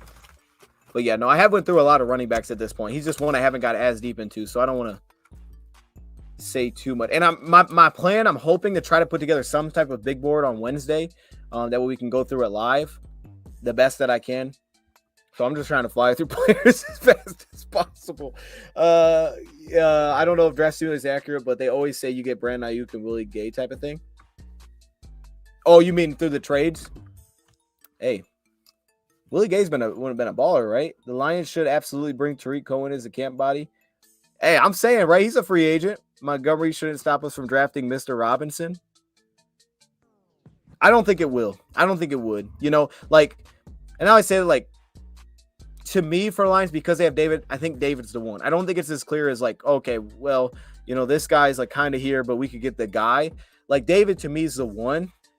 I don't think it should stop you. You just have to understand, like, you did invest in David. Now, you could always get out of it, but you did invest some solid money there. So, like Swift, like you could argue they thought Swift was the one. He just wasn't healthy. And I think Bijan's skill set is very deep. Now, I don't think he's, the most electrifying running back. But his skill set, he checks every box. He can pass protect. He can pass catch. He can do it all. He's just super well-rounded. Are you streaming on Thursday, Dose, or is it through Mike or Mike? I think it's through Lions Nation Unite. I could be wrong. I'll have to check. I'll check on that. So I think it's through Lions Nation Unite. We're going to be live. And it's just, we're all going to be on that live. I think that's how it's going to go down. But I'll be streaming for day 2 and 3. And I think we're going to have Rad on. So that's awesome. But yeah, we'll be streaming here for day 2 and 3. Yeah, I am. Hey, 9 Drinks. I am, man. They had to ask me. I just turned 21, man, so I can get in there. But yeah, no. So day 2 and day 3 will be live over here, and I'm hoping to get some guests on. I think we're gonna get some on, so that should be fun. That should be fun. I'm so excited for the draft. Yo, we didn't get to do anything last year. It was like hard to stream. I kind of streamed after. I'm so pumped. Like, y'all don't realize, just to be like sitting there day 2 talking just random guys. Like, bro, I'm so pumped for this. I'm just trying to prepare. That way I can touch on as many players as possible. That way I have a really good sense of a lot of guys. A.T. Perry and a later round pick, I think would be a good receiver. Oh, A.T. Perry. I really like A.T. Perry to the Lions, bro. I really like that fit with the Lions. I think at one point it was like everybody was drafting him, and they're kind of like, nah, not A.T. Perry. I really like him. Like, I haven't re-watched him since the first time I took my notes and went through like the 5 games, but I really like him. So you didn't have a 21 birthday stream. Dude, you could have been, oh, shoot. Hey, man, I did take advantage of it. I think some people actually did donate, though, when they found out it was my birthday like a week later. So, you know, I appreciate all the support, man, everybody just being in here. But no, that was back in December. So it's been like, what, 5 months? I mean, it's been a minute. You know, it's been a minute. Thought I was 33. I mean, I could see how you would think that. I get that. Me and Rag going live. Wednesday. Wednesday we're planning to go live. Like I said, I'm gonna try to put together some sort of like big board. And then also for day 2 and day 3. Day 1 though is gonna be, I think, with Lions Nation. I think that's where they're gonna stream it on. But I'll be there for day 1. Because, you know, day 1's different. Like, day 1's a different animal. Day 2 and day 3, it's about the guys that are kind of under the radar. It's about the Caleb Murphy who keeps being brought up in chat. I got to check him out. But day 1, like, everybody knows who day 1. Well, for the most part, everybody knows who those guys are. Now, this year at the end of the first round, there may be some, like, surprises thrown in. But for the most part, everybody knows who those guys are. And if the Lions move up or sit at 6 and 18, everybody should know who those picks are. What do you say? I'll be here. Hey, I love it, man. My man said Grit. My man name in here is Grit. Someone's name is Grit. It's because the mustache. I look 33 because the mustache. Yo, I don't know, man. I don't think this thing's growing, dog. Only 2002. Nah, 2001. 2001, man. Close. 2001, Charles. Just like the very edge of 2001. I've been watching those since 2017, 18. I know, that's crazy, man. We've been doing this for a long time. I'm gonna realize that, like, dang. It's been a long time, man. It doesn't seem like it.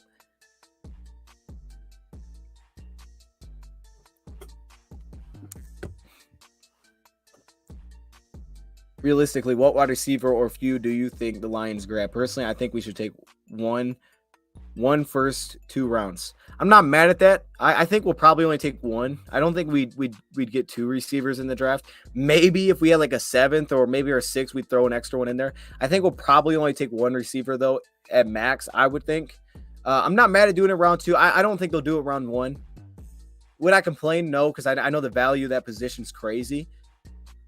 But I think round 2 would probably be like the top I could see them taking a receiver. But I think they'll take 1. I think they'll take 1. Like I said, I can see middle to late, anywhere in that, day 2 or day 3. Am I nervous? I don't think so. I don't think. I hope there's nothing to be nervous about, man. I don't think so. I don't know. Maybe I should be. Maybe I'm missing on something, man. I don't know. I'm just kind of like. I'm just kind of going for it, I guess. Twitter Spaces tonight, 9:30. Oh, okay, Cam, I see you. Are you in the mindset that there isn't a true middle linebacker position? Oh, I got you. Because it seems to me last 2 years that DC and AG are similar mentality. Like, I get what you're saying. Mike linebacker, there is that. Middle linebacker, I can kind of see what you're saying. It's just it's like not a lot of teams, kind of like stack it as much anymore. Because you're just not in the base situation. Not as many teams run 12 personnel at the time. So you're not seeing like the 4-3 stacked linebackers, but the Mike's still a thing. And I think a lot of times if you're seeing almost more base, a lot of teams have a 5th edge rusher. Like us last year, we still had a Mike, but the biggest thing was, our linebackers, like for certain teams like Carolina, Chicago, not a lot of teams like lean on the run as much, but teams like that, like when we did it, we would sometimes go 3D linemen, 2 edge rushers, and 2 off-ball linebackers. So it was almost more as like a 3-4 look. But I get what you're saying. Like, even to that, like occasionally, sometimes I think last year we did. I know we played in 2021 because sometimes we put Jalen out there with Alex. And I think with Barnes, I think that was kind of 3 we ran with. But 2022, we did a few times, I believe, run with 3 linebackers: Malcolm, Alex. Who was the other guy we threw in? We threw another guy in there. Was it Derek? It may have been Barnes. But it just doesn't happen as much. So I think, to your point, though, the biggest thing that I'm with you there is I don't think we're going to see as much 3 off-ball linebackers. That's why like I told Brad, I wouldn't be shocked if the Lions didn't draft a linebacker. Like, if the Lions came through, now I think they will. But if they went through and got 0 off-ball linebackers, I wouldn't be like, what happened? I would get it. I know, like, because to me, you have your 4, unless they don't feel great about Barnes. But to me, Barnes your backup, Mike Jalen's now your backup, Will. You got your 4. You could put another one, I think, for special teams without having Woods. But if the Lions decided, hey, we want to lean more towards the front and the defensive backs, meaning we want to hold more defensive backs or more like just straight pass rushers, it wouldn't be completely shocking. Or even a guy like that, yeah, Nolan Smith, right? Like, if he could play off ball a little bit and you want to convince him to do that, but more of an edge, you can put him in whatever category you want. But you're just seeing less of those. And I think Aaron Glenn, like, I just take what Aaron Glenn said with that when he said, you're built through the defensive line and basically your defensive backs at this point. Would you take Stroud at 60 falls? This is a great question. I would say no. Now, it's a great question, but, and I don't want to say that it's like, no, you can't take him or something. Stroud's a good player. Like, I was watching him a lot today. I went through, I think, 5 more games today. Stroud's a good player. But again, like, to the thing I was saying about the S2 score, and I've seen people compare him to Goff. He is really accurate. Like, you can feel a drop off when you watch him and you watch someone else. He's very accurate. And the consistency with his release, I think the way that he kind of distributes his weight when he throws leads to so much consistency there. The guy can throw the football. If I had Stroud available and there wasn't a defender I loved, I would really want to see if I could move out of that. I'd really want to see if someone would just be like, I'll take your spot. But I wouldn't take him. Now, I have heard, like, hey, what if you just sat him for a year? I guess you could. Now, if you're doing that, no matter what, you're moving on from Goff. You take a quarterback in the top 6, it's going to be very difficult to not move Jared Goff and just say that's our guy. But yeah, you could sit Stroud for a year. I mean, maybe it would help. I think you could use it, to mentally, if you got to work with like a Bridgewater, put a lot more on his plate because the accuracy's there. And I think that's why I struggle to see him not going top 7, because a guy that accurate not going top 7, like, come on, man, that dude's going top 7, bro. A guy that accurate, like, I don't know, man. I don't know how he does it, but am I sure he's better than Jared Goff as a whole? I'm not sure, man. I don't know if he is, man. He doesn't have the it factor. I get that. Like, I could see that. Like I said, like, there's like, it's like weird things. Like his RPO reads, I was like, sometimes I didn't feel like he could hit him, or he wasn't just reading it. Like I didn't feel like he had the command of the offense. Now I don't want to question his character because I've seen this, and I think this is a really good point someone made. And it's just from the outside looking in. It's not something that I can legitimately say that there's not concerns with certain things, because I don't know. There could be with the teams, and there's things that they know that I don't.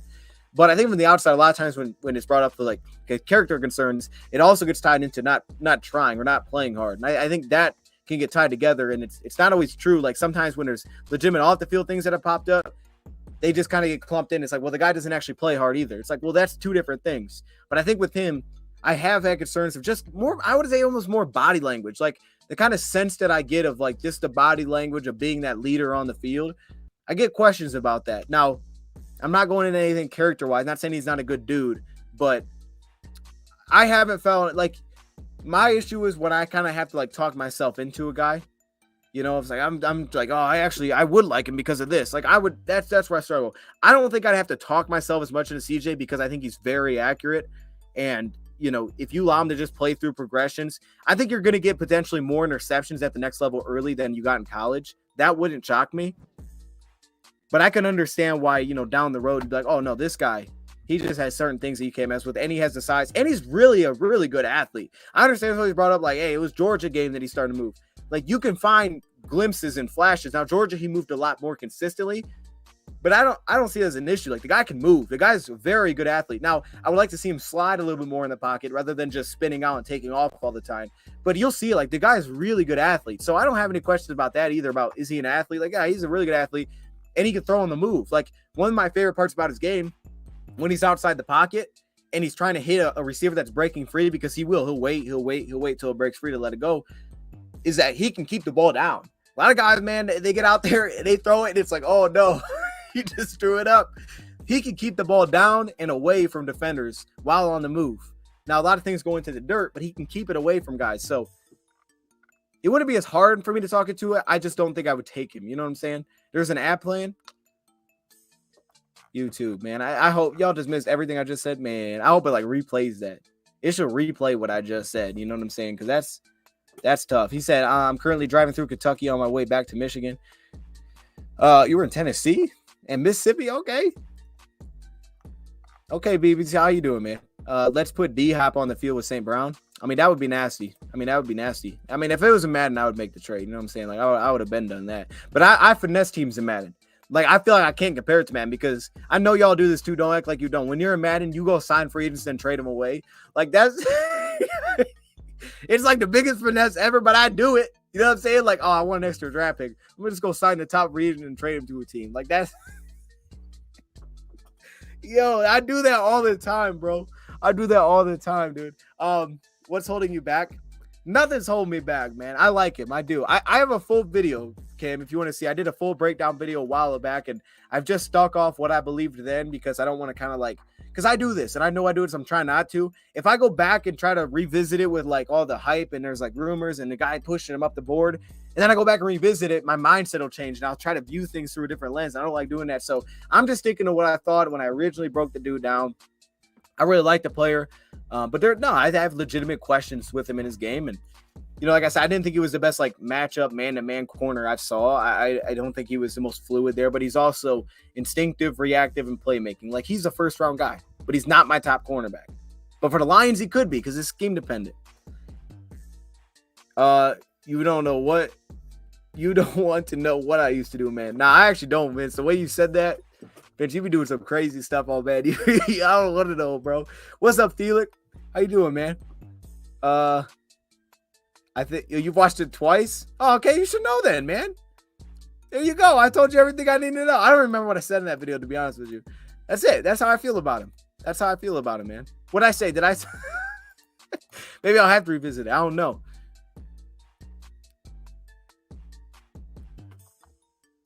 I prefer D-Hop over OBJ any day. Ooh, I like how you made that rhyme.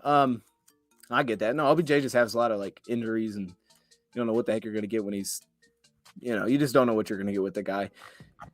You know, his dad might be recording you, and he might put a video out there. Who knows? I mean, you just don't know. What's up, Rick? No, man, we're gonna have a good time. We're gonna have a good time on draft night. I'm excited for it. Like I said, that's why I'm so excited about day 2 and day 3 because. Like, to me, that's where the fun is, bro. Like, now, day 1 is going to be wild because I don't know what we're doing. I feel like I kind of had a sense it was going to be like an edge rusher last year. But, dude, day 2 and 3 is where it gets crazy. And that's what I'm really pumped up for. Like, I'm excited for day 1. Don't get it twisted. It's going to be a heck of a time. I appreciate that they invited me to do that, man. I'm really excited for that. I'm grateful, but I'm really excited about day 2 and day 3 because it's going to be a long stream. Woo! Chat, y'all know the excitement is crazy right now. You think Smith is dangerous? You talking about Nolan? I may have missed some thoughts on Nolan Smith. You think he makes past 15? That's a good question because I think Nolan Smith, he's like a lot of players, going to fall in the eye of the beholder here. But I'm really curious if someone drafts him and says, man, you want to play off ball a little bit just to give you more 3-down consistent usage. But what Nolan Smith is, I think he's going to be one of those guys that kind of falls a lot into his build. Nolan Smith can play the run. Like you would think that'd be a very big issue with him. His ability to play where he can play the run, plays with great leverage. He plays with a high energy, high effort, and really, you know, it seems kind of easy, but the thing you love about him as pass rusher is the lateral quickness. I mean, he's fast off the edge, but lateral quickness, ability to cover ground like that helps against the run when slanting, but also as a pass rusher, like he just sidesteps offensive tackles. So, the issue I would have is trying to pair him alongside like a James Houston would be difficult. But if you wanted I don't want to say like the same body type, but if you wanted a guy that could maybe play a little bit of a similar role, but has had much more success, I think, against the run or has more proven success against the run coming out of college, you could pair that with Hutchinson. Like if you wanted Hutchinson to kind of be more of your big guy and you wanted just more electricity on the opposite side, I could see why Nolan Smith would intrigue you for sure, because he can play the run right now. Now it'll be probably more of an issue in the NFL, but if you protect him a little bit, he's proven that he can do it. I like Nolan Smith. Do I think he gets out of the top 15? I think Myles Murphy, it wouldn't shock me if Myles went before him, because I think a lot of people are going to think his best in front of him. He'd be like the 5th edge rusher off, I would think, at that point, maybe the 4th. Yeah, I think he'd probably get out of the top 15. And I have to really look at the teams, but I could see him getting out of the top 15. Some parts of the vid make you would run the card 6 other times seem like you thought he was too limited. I just love the intangibles. I get it. No, I mean, and then Cam, that's the thing where it's like, I feel like for me, it's harder to know how I feel about that side of it, because I hear it. You know, everybody say, "Oh man, he just studies all the time," and it's like, dude, if they get and they find that his character, like he is that guy that's like, man, I just like that same thing you hear about Clark Phillips. So it's like I love that. If that's true, I love it. But I feel like when that gets said, sometimes it's not said about other players. Doesn't necessarily mean that the other player doesn't do that. Like I have not heard a thing of like, man, Gonzalez, he's just always in there. He understands film. Like I don't hear that, but I'm like, I like how he plays. So it's like, does that mean that he doesn't do it? Not necessarily. It just means that I haven't heard it. But I'm with you from everything I've heard. And I think his stuff does show up on tape, because when you play off coverage, you have to be smart. You have to be really smart. You have to have really good anticipation. So I think it's legit. And like I said, if we took him anywhere in this draft, I wouldn't be upset. You wouldn't see me upset. Now it depends on who else is on the board, but Devin Witherspoon, especially if they do kind of transition a little bit defensively, I think he's a very good fit for that. It just depends on what the lines are transitioning to.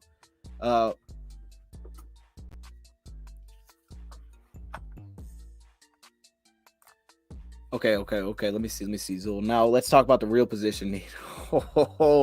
Yo, and that's, hey, we're gonna be prepared. I'm telling y'all, day one, we're gonna be prepared. I'm gonna come with the kicker facts. Man. I'm gonna bring them out immediately. Y'all wanna know what's the first thing I talk about? Bet on kicker facts. I'm gonna bust those out, man. Okay, we had pick 6. Who do we want? Let's go through the kickers. I'm telling you. No, bro, no, Jay. Oh my gosh. Okay, so let me pull up Jake Moody's stats to refresh myself. I know as a whole, he's much more accurate than a lot of kickers are coming out.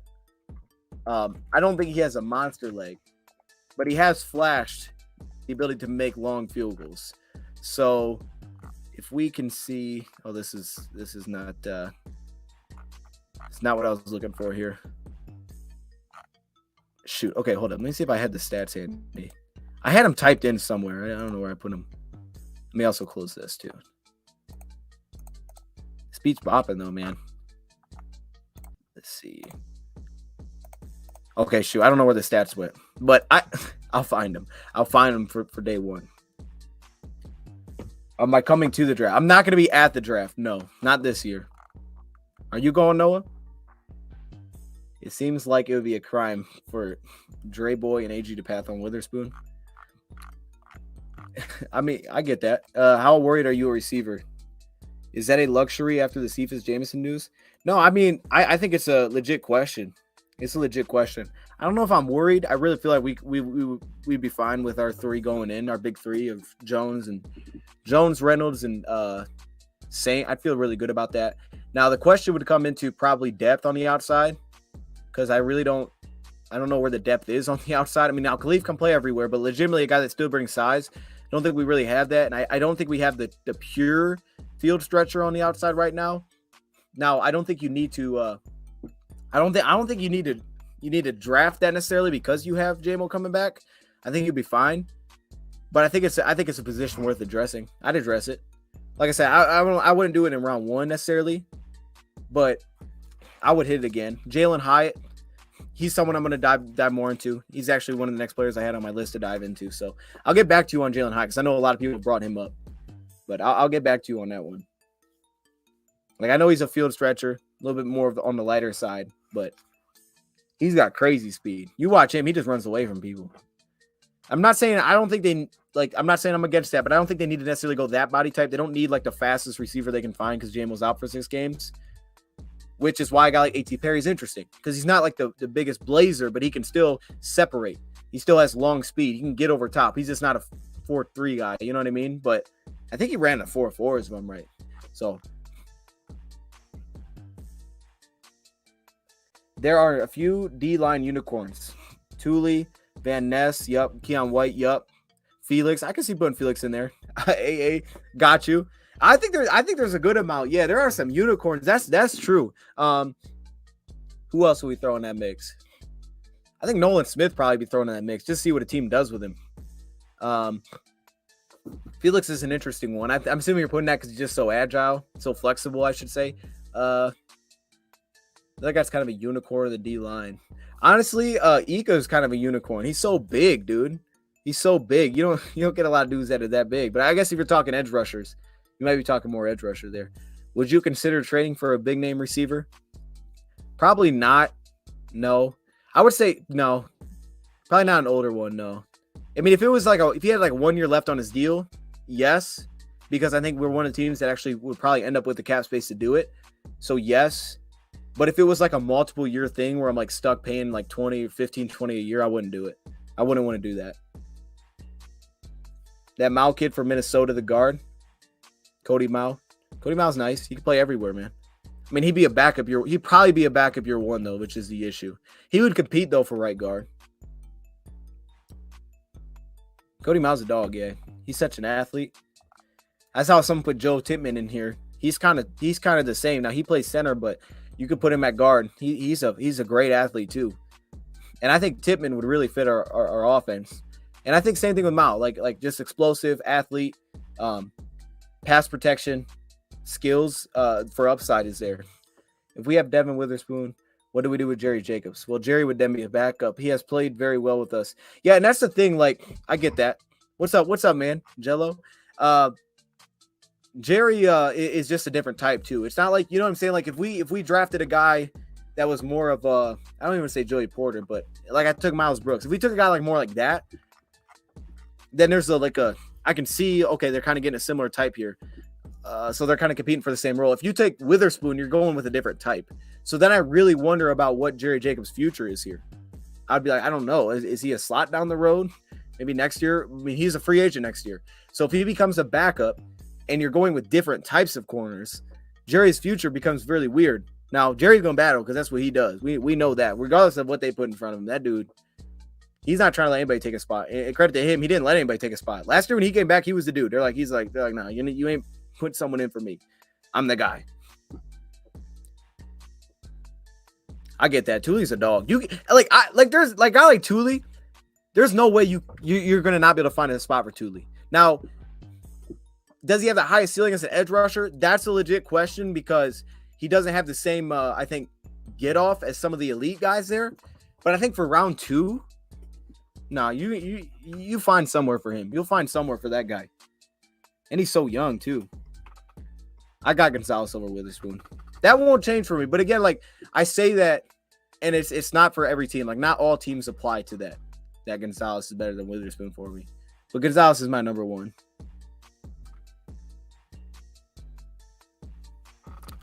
Freeland and Tippmann, you going 2 O-linemen? I prefer a tight end there over Tillman. I'm not mad at going tight end kind of high this year. Like I know a lot of people don't want it. I don't know if I do it in the first round because I think tight end is so. That's why I think trading back from 18 is fine because I don't need to push tight end at 18. I mean, if I love Michael Mayer, okay.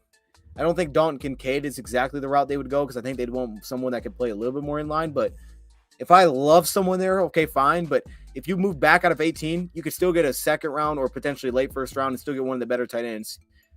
I think Schoonmaker's a great fit for the Lions. I think Tucker Kraft's a great fit for the Lions. Like those two guys to me stand out as really good fits. Would Carter go number 1 in last year's draft minus off the field issues? I don't know what the Jags needed. Did the Jags needed DT? If the Jags needed DT, I would say probably. Probably because he's a freak athlete. He's a freak athlete, and that's what Trayvon was. But he's also, I mean, he would have been so young coming out last year. I don't know if he could come out last year, but it wouldn't shock me.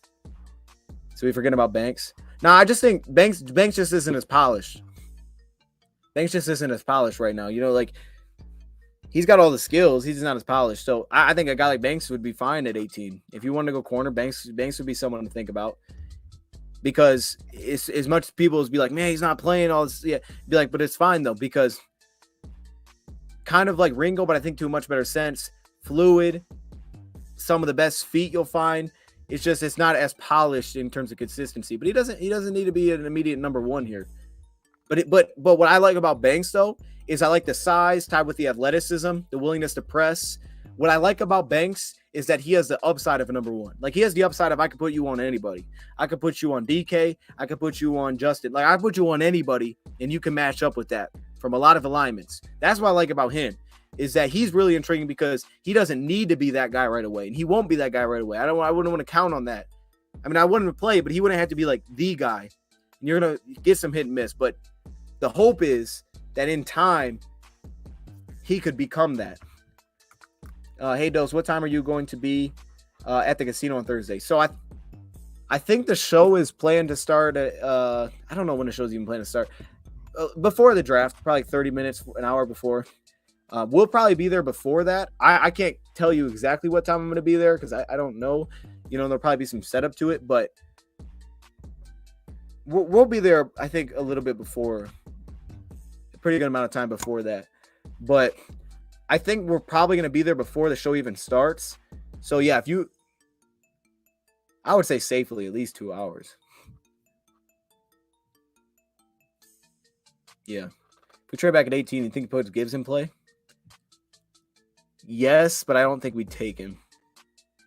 I mean, Gibbs is weird because Gibbs could be one of those guys that shocks to go a little higher. I mean, I've seen all the comps to Elvin Kamara. I get it. I mean, so yeah, because I think once you get beyond Gibbs, a guy that's that fast, that could be like a true number two. If you have a guy like Montgomery, he could be like the perfect change of pace. And I don't know how many guys that are like perfectly for that. Once you get to the mid rounds, there's a lot of good running backs, but how many guys are like the perfect change of pace back? I think there's some questions there. Like there's a lot of nice running backs, but some of them are like, they don't fill that role exactly. He would fill a very specific role for the Lions. So I think he'd have to be in play. I think he'd have to. I don't think he'd be their top player on their board at that spot. I would bet against that. But I think he'd have to be in play. And again, he's a guy though. Again, if you trade out of 18 and you had a late first or really early second or something, you gain.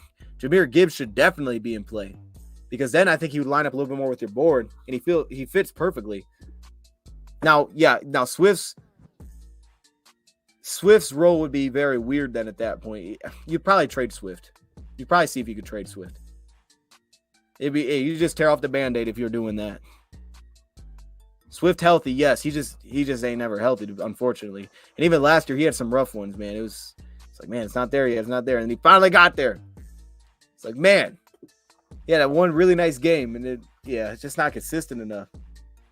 Oh, man, I'm missing so many chats. Daniel Scott. I can see that. I want to see Swift go off. I would too, man. I just don't know if it's going to happen at this point. I agree with you there, Sewell, man. Ace. Sewell, I don't know what he'd be in his defense. And with having Derek Barnes, I don't think it makes sense for us. But, hey, I think Patriots, man. Yo. I mean, he's a better mover than I thought he would be. It's just like you kind of have to limit it. You have to pull it back. Tell me, we're not sleeping on Craig Reynolds, are we? Dude, that's a good point, man. I love Craig Reynolds. I'm glad you brought him up. I love me some Craig Reynolds. I try not to forget him. Every time I talk about running back, back of my head, I'm like, don't forget about Craig. Don't forget about Craig. I love Craig Reynolds, man. But I think what we've seen is they're not going to use him in much of a third down role. Probably more so because his separating ability. It just doesn't seem like that's going to be him. So he feels like he's kind of locked into being a backup running back, but he does bring special teams value. You know, he's one of the up backs on the return, so he brings that. Jamar Jefferson is the GOAT, so we cannot forget about that. That goes without saying, though. You know what I'm saying? Like, we all know that. You know what I mean? We're gonna be at the what's it called? The Soaring Eagle? No, it's not called Soaring Eagle. It's called Soaring Eagle Casino. I think it's called. I should know that, but I think that's what it's called. That's where we're gonna be for day one. So yeah, Lions fans are invited. From my understanding, Lions fans can show up, watch the draft. Soaring Eagle. Okay, it is called Soaring Eagle. Yeah, he's going to man. He'll make it work. I'm rooting for him. We're sleeping on Chase Lucas. I always feel like I'm sleeping on Chase Lucas, but I thought he might be the slot this year. Then we bring in CJ. It's like, okay, maybe not. He just needs to find a way to stay on the roster. He just has to stay on the roster this year. This is like, to me, this is a critical year because last year it's like you're not going to cut him because he's rookie, but he's already old. He just has to find a way to make the roster, whatever that is. If he can find a way to stay on this roster, I think year 3 is going to be a lot easier for him to stick around and maybe step into a role. But he's got to find a way to stay on there. This is going to be the toughest year, I think, for him to make the team. Kid from Syracuse. You talking about the running back? Sean Tucker, he's cool. He's a little bit more of like a quick-footed, shifty back. Not my favorite, but I think there's some pass game upside. He's just more of a shifty back. Chase turning 27. Yeah, Chase old, man. He been in the league for a while. Hey, Chase been rolling, bro. Yeah. We love Chase, though. I want to see him play. I would love it. If he can be healthy. Jacobs, most underrated guy on the squad. Yeah, man. Jerry Jacobs tough. He do get slept on. He gets overlooked like crazy. Soaring Eagle Casino. My man says he's 45 minutes away. You could see me. Is that a dog? Oh, yeah, that's a dog. I like the dog. Bijan 6 sends message that we're all in this year. I mean, it would send a message, that's for sure. I don't know, man. I mean, look, my thing is this.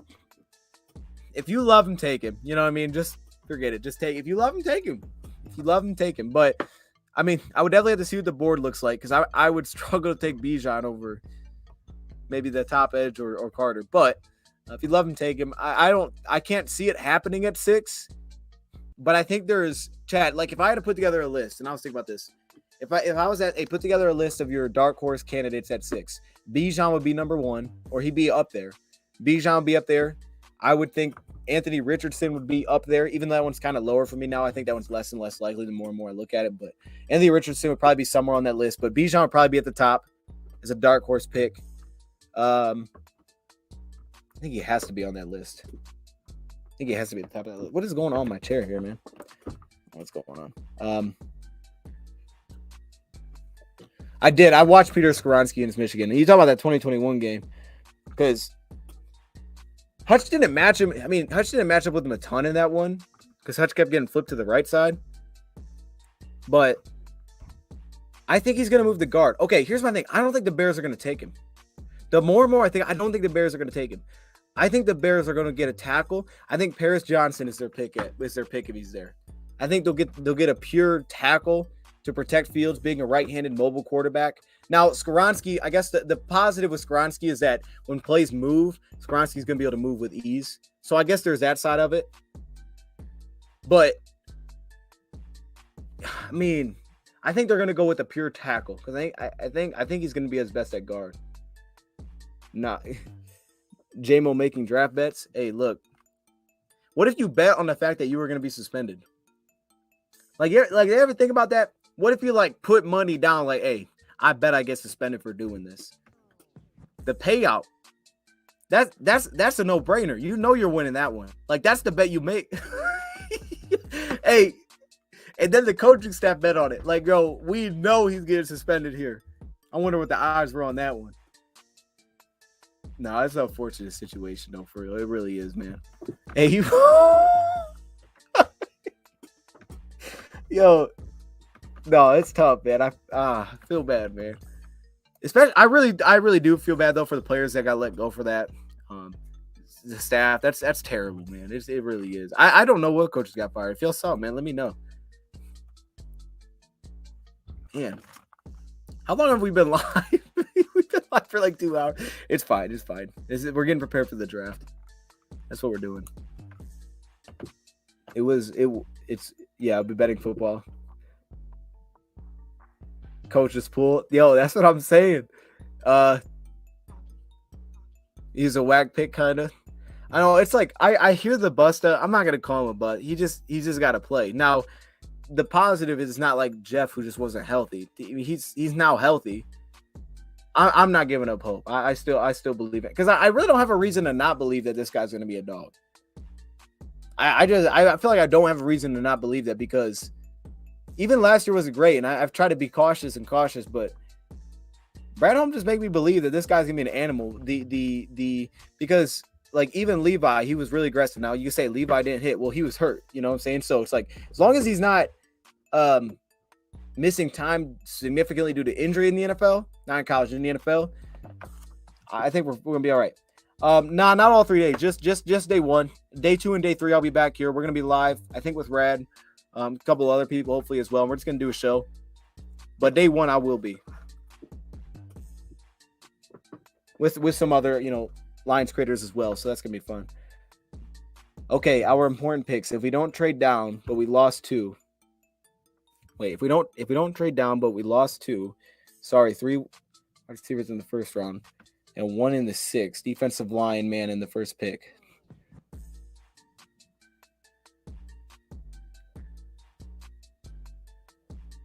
Oh, okay, wait. So you're saying because of suspensions, you want to draft receiver round 1? Got you. I think that's what you're saying. You're saying draft 2 of them and then draft defense line.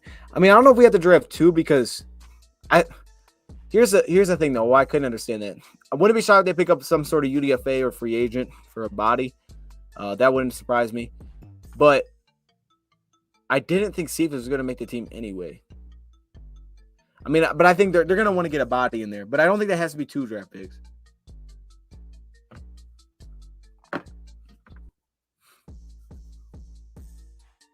What city is the Soaring Casino? Because I know a few of them.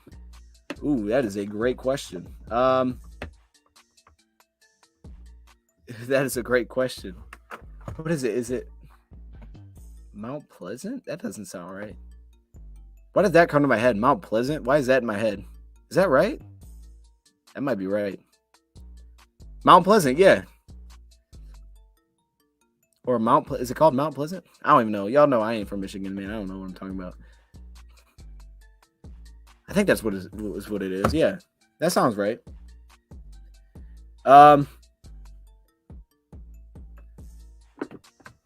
Yeah, that's true, Zach. Now, I feel like receiver is one of those spots that you can draft and get an immediate impact. But if we are going based on what the Lions have done in the past, drafting a receiver with guys in place would not be shocking because they've done it at every other position. So it wouldn't surprise me. Now to say that though, one second, I gotta fix this. It could be kind of high, maybe higher than some people think though, because it is a receiver. It's not like certain positions just get draft higher. Receiver is one of those positions that could. I fixed that. I didn't even have to see it. Can Samuel? Oh gosh. I'm only 25 minutes north of Soaring Casino, so I'll try my best to get up to say hello. Plus, I want to give you that Barry Sanders card I promised you about 2 years ago. Oh, snap. Dang. It was awesome in the 90s. Mount Pleasant. I think so, man. It's a distance, I think, from here. See, y'all confuse me, man. You know what? Hold up. Let me look it up. I'm going to look it up by Google Maps, man. Y'all confuse me. Yeah. Oh, I looked it up wrong.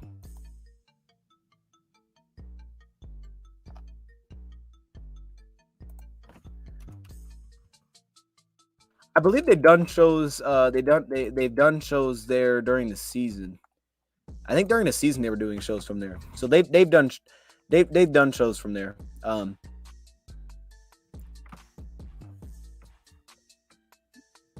They've done shows from there. So it'll be my first time going over there, but let me see. Yeah, Soaring Eagle. Yep. Actually, let me check this text message. Maybe this one.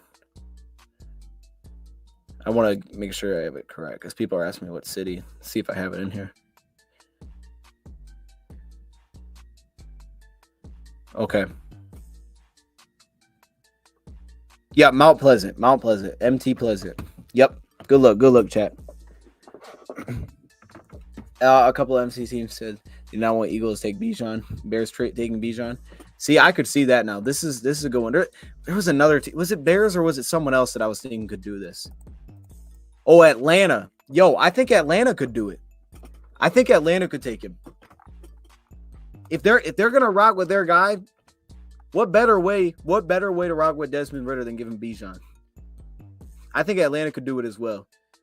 But Chicago makes sense, right? Because Chicago's right in front of them. I don't know, man. I just don't see him getting to 18. That's what I'm saying. But Staff. It's a trip for you, man. Yeah. That's what I've been hearing, man. I heard it's gonna be a ride, but no, I'm excited. I don't want the Bears, Eagles to take him. Oh man, he put the Eagles twice. He really don't want the Eagles to take him. Ad. Okay, if there's an ad, I'm gonna chill for a second. But yeah, man, I feel like we hit on all the rumors I wanted to hit on. Didn't the Eagles just grab Derrick Henry? Dude, I don't know what's going on with that. I saw that rumor too. I have no clue. I don't think he actually went there. There you go. They did have they had old Gurley, but they had Gurley. Yo, I think it would make sense.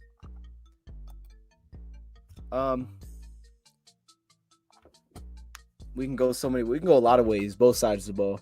And I hear all I know a lot of my mocks are usually defense heavy, like my first 3 picks, but then they go offense. I hear it. I saw it today. This was like, man, every pick's got to be a defense player. I don't think that's going to happen. I think it's going to be kind of even again because they're just trying to draft what they think is the best player. But I think at the same time, it's like they don't need to draft defense with every pick. But I think defense will hit early.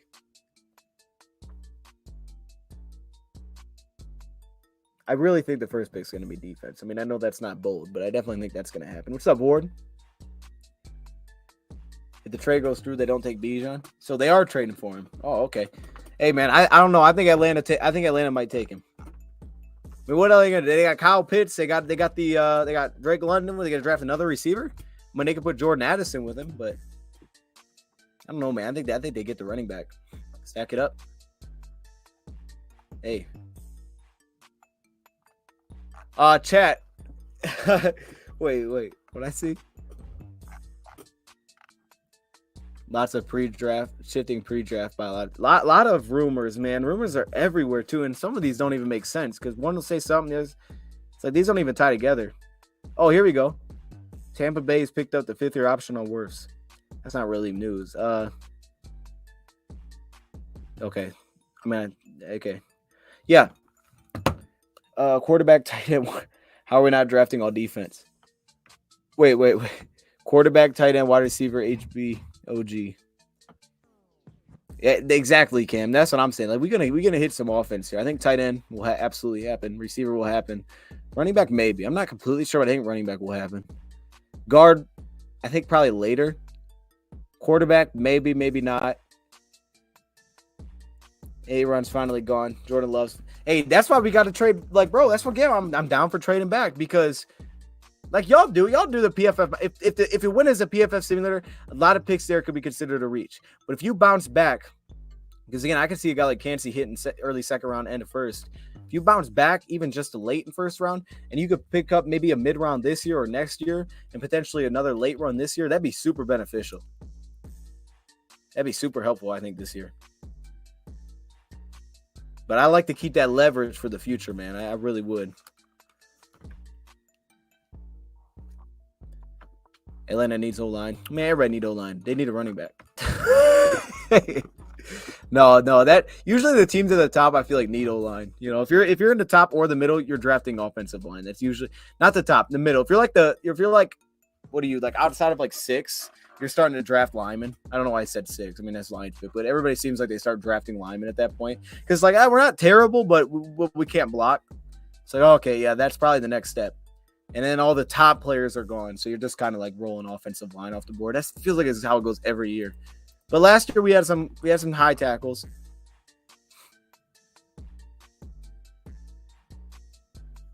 Can do what Holmes like on 2 each position. We did get a lot of defense backs. There's just a lot of 1-year deals. So I just think that's why it's like every position could be hit on here because it's about what's going to be next year. Yeah, they have Algier. They have Algier over there.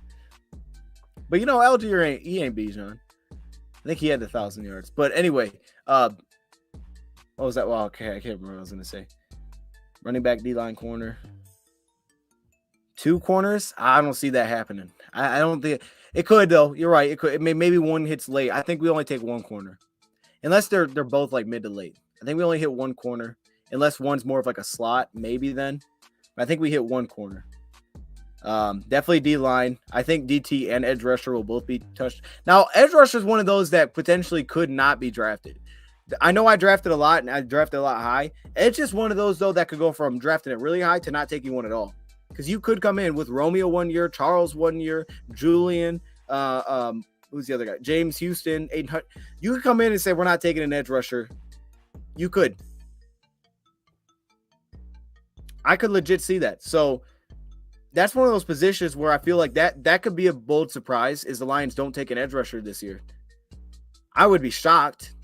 At least not early, but I would be shocked. But that's one of those positions where it could be. Now, I think interior defense line's definitely going to be hit on. It has to. But edge rusher, hey, maybe. I mean, they got Pascal and Kaminsky. They know that they can kick out there versus certain teams in certain games. That would be the surprise of the draft. That's a bold prediction. Lions don't take an edge. Ooh, man. Hey, I might. That'll be my bold. I don't even think they're going to do that, but could happen.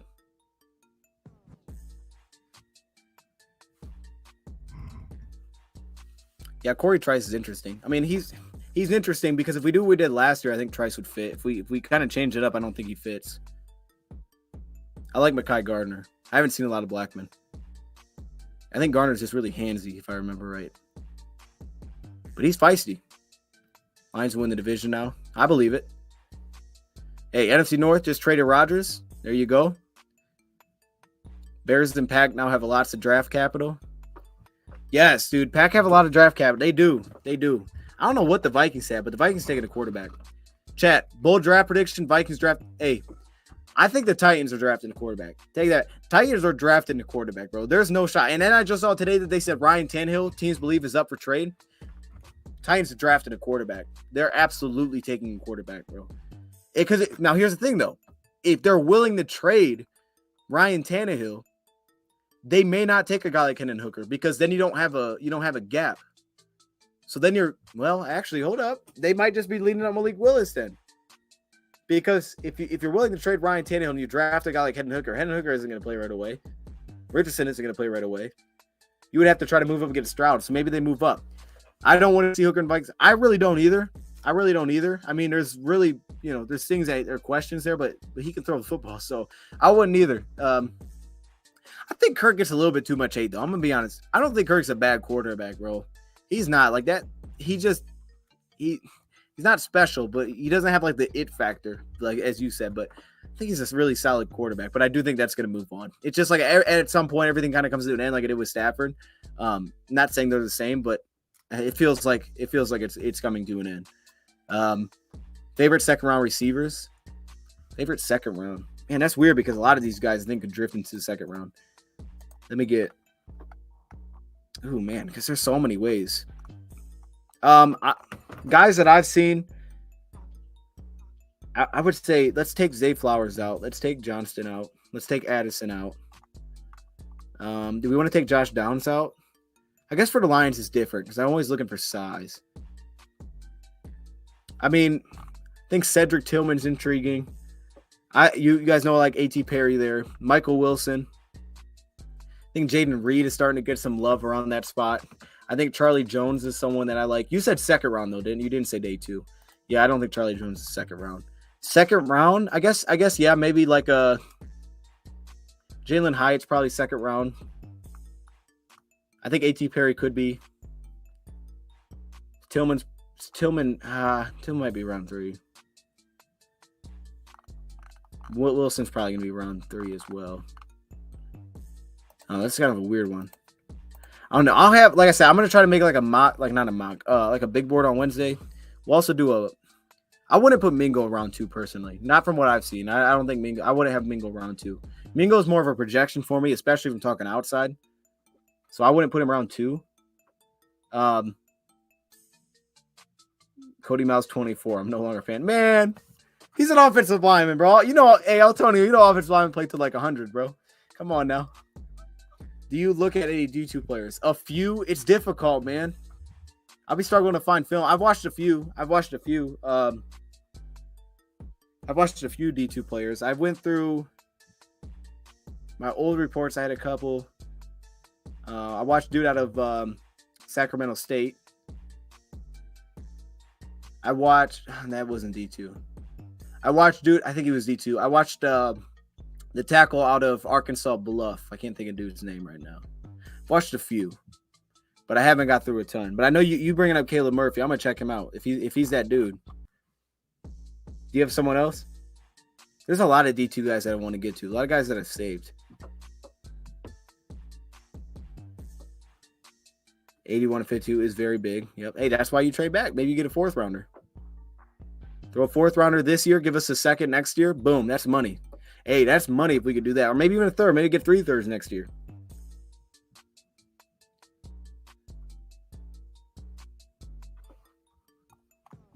But yeah, Bo, if you got some suggestions, man, let me know.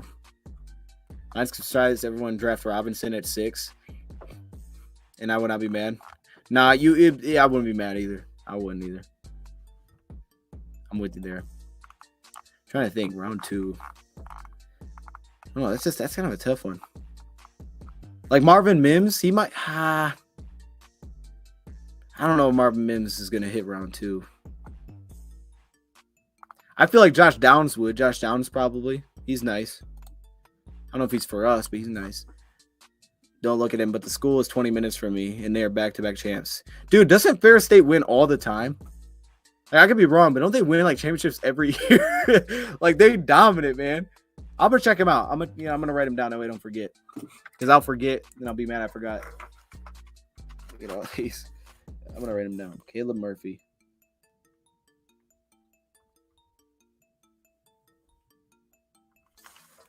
That's a good one. Well, my first drink, probably water. You know what I'm saying? Everybody gotta get some water, and it's usually free too. So that's always the good thing about water, which people don't realize. You know what I'm saying? Like, it's free, man. So it's like that's usually the move. You like Green more than Downs? That's bold, man. I mean, for us, okay, it's still kind of bold, but man, I haven't seen it. I haven't focused enough on was it Antoine Green? I've watched him, but not enough. I've only done enough, I think, to make that video when I touched on him. But hey, okay, I'm not bad at it. I'm here for the boldness. Love looking for D2 guys. You see, you brought up that guy, and you're not gonna. You keep that to yourself, man. You keep it to yourself, because if we pick him up, I want you to be like, hey, we took him. Water. What is red here now? Man, that's true. Green is a deep threat. I'll give you that. And he's got good size. Yeah, really good size. Again, in a sizeless draft, he has it. He was cooking. What was it, Notre Dame? He was cooking Notre Dame. He got over top like 4 times in that game. Never watched the game at Ferris. Just party. Oh, God. I drink. Hey, man. All right.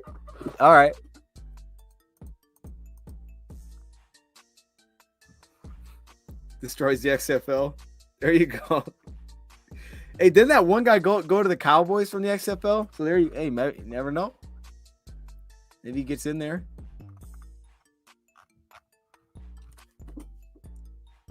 Dude, this beat, I've almost forgot it's playing. Like, this thing's been on so many times, I forgot it was playing in my ear.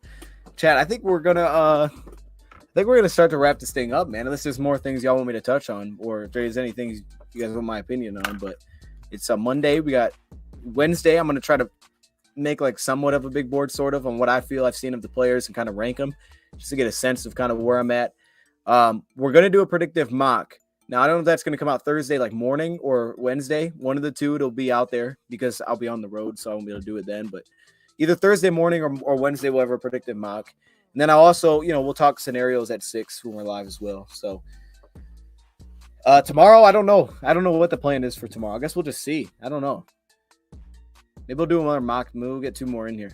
I want Josh Gordon from the XFL. He's in the XFL? Wait, is it a different Josh Gordon?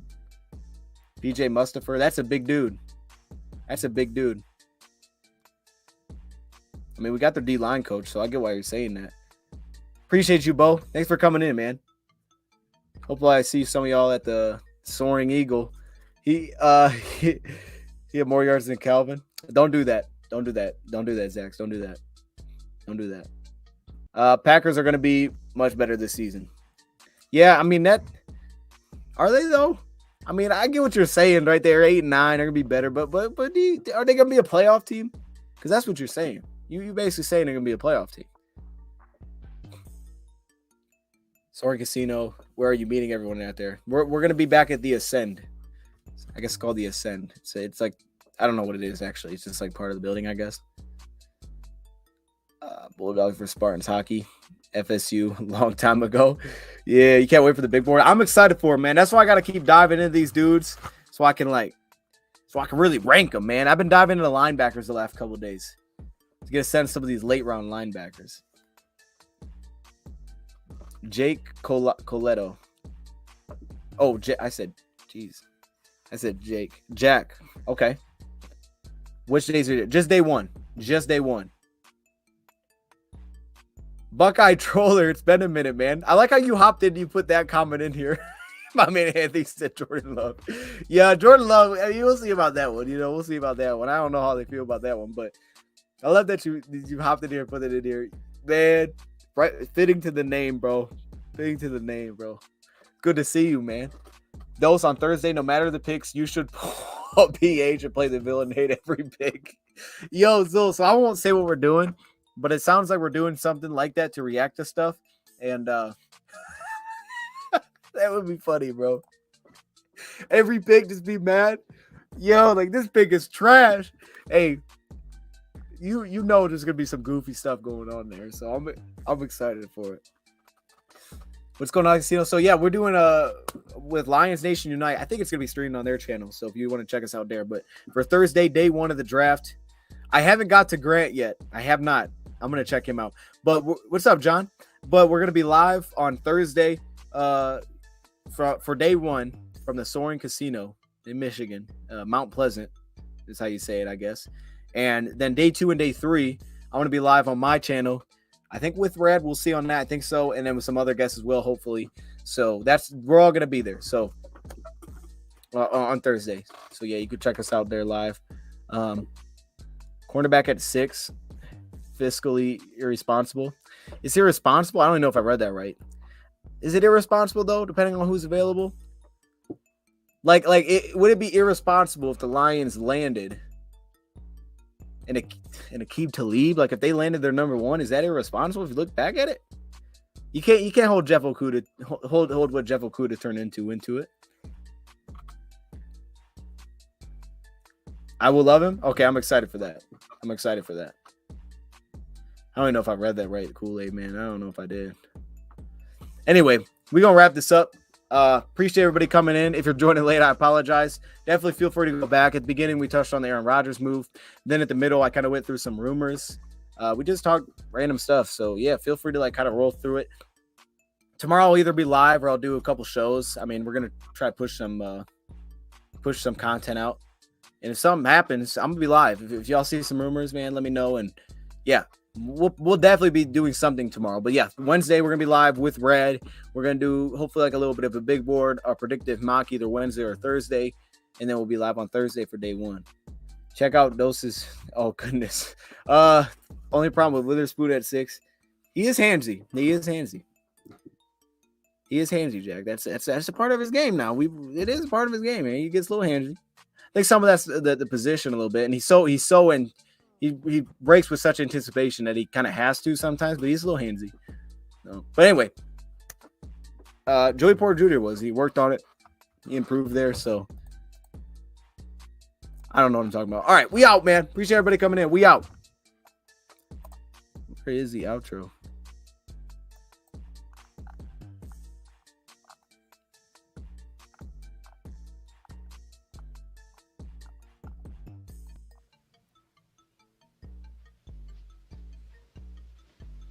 You're still here?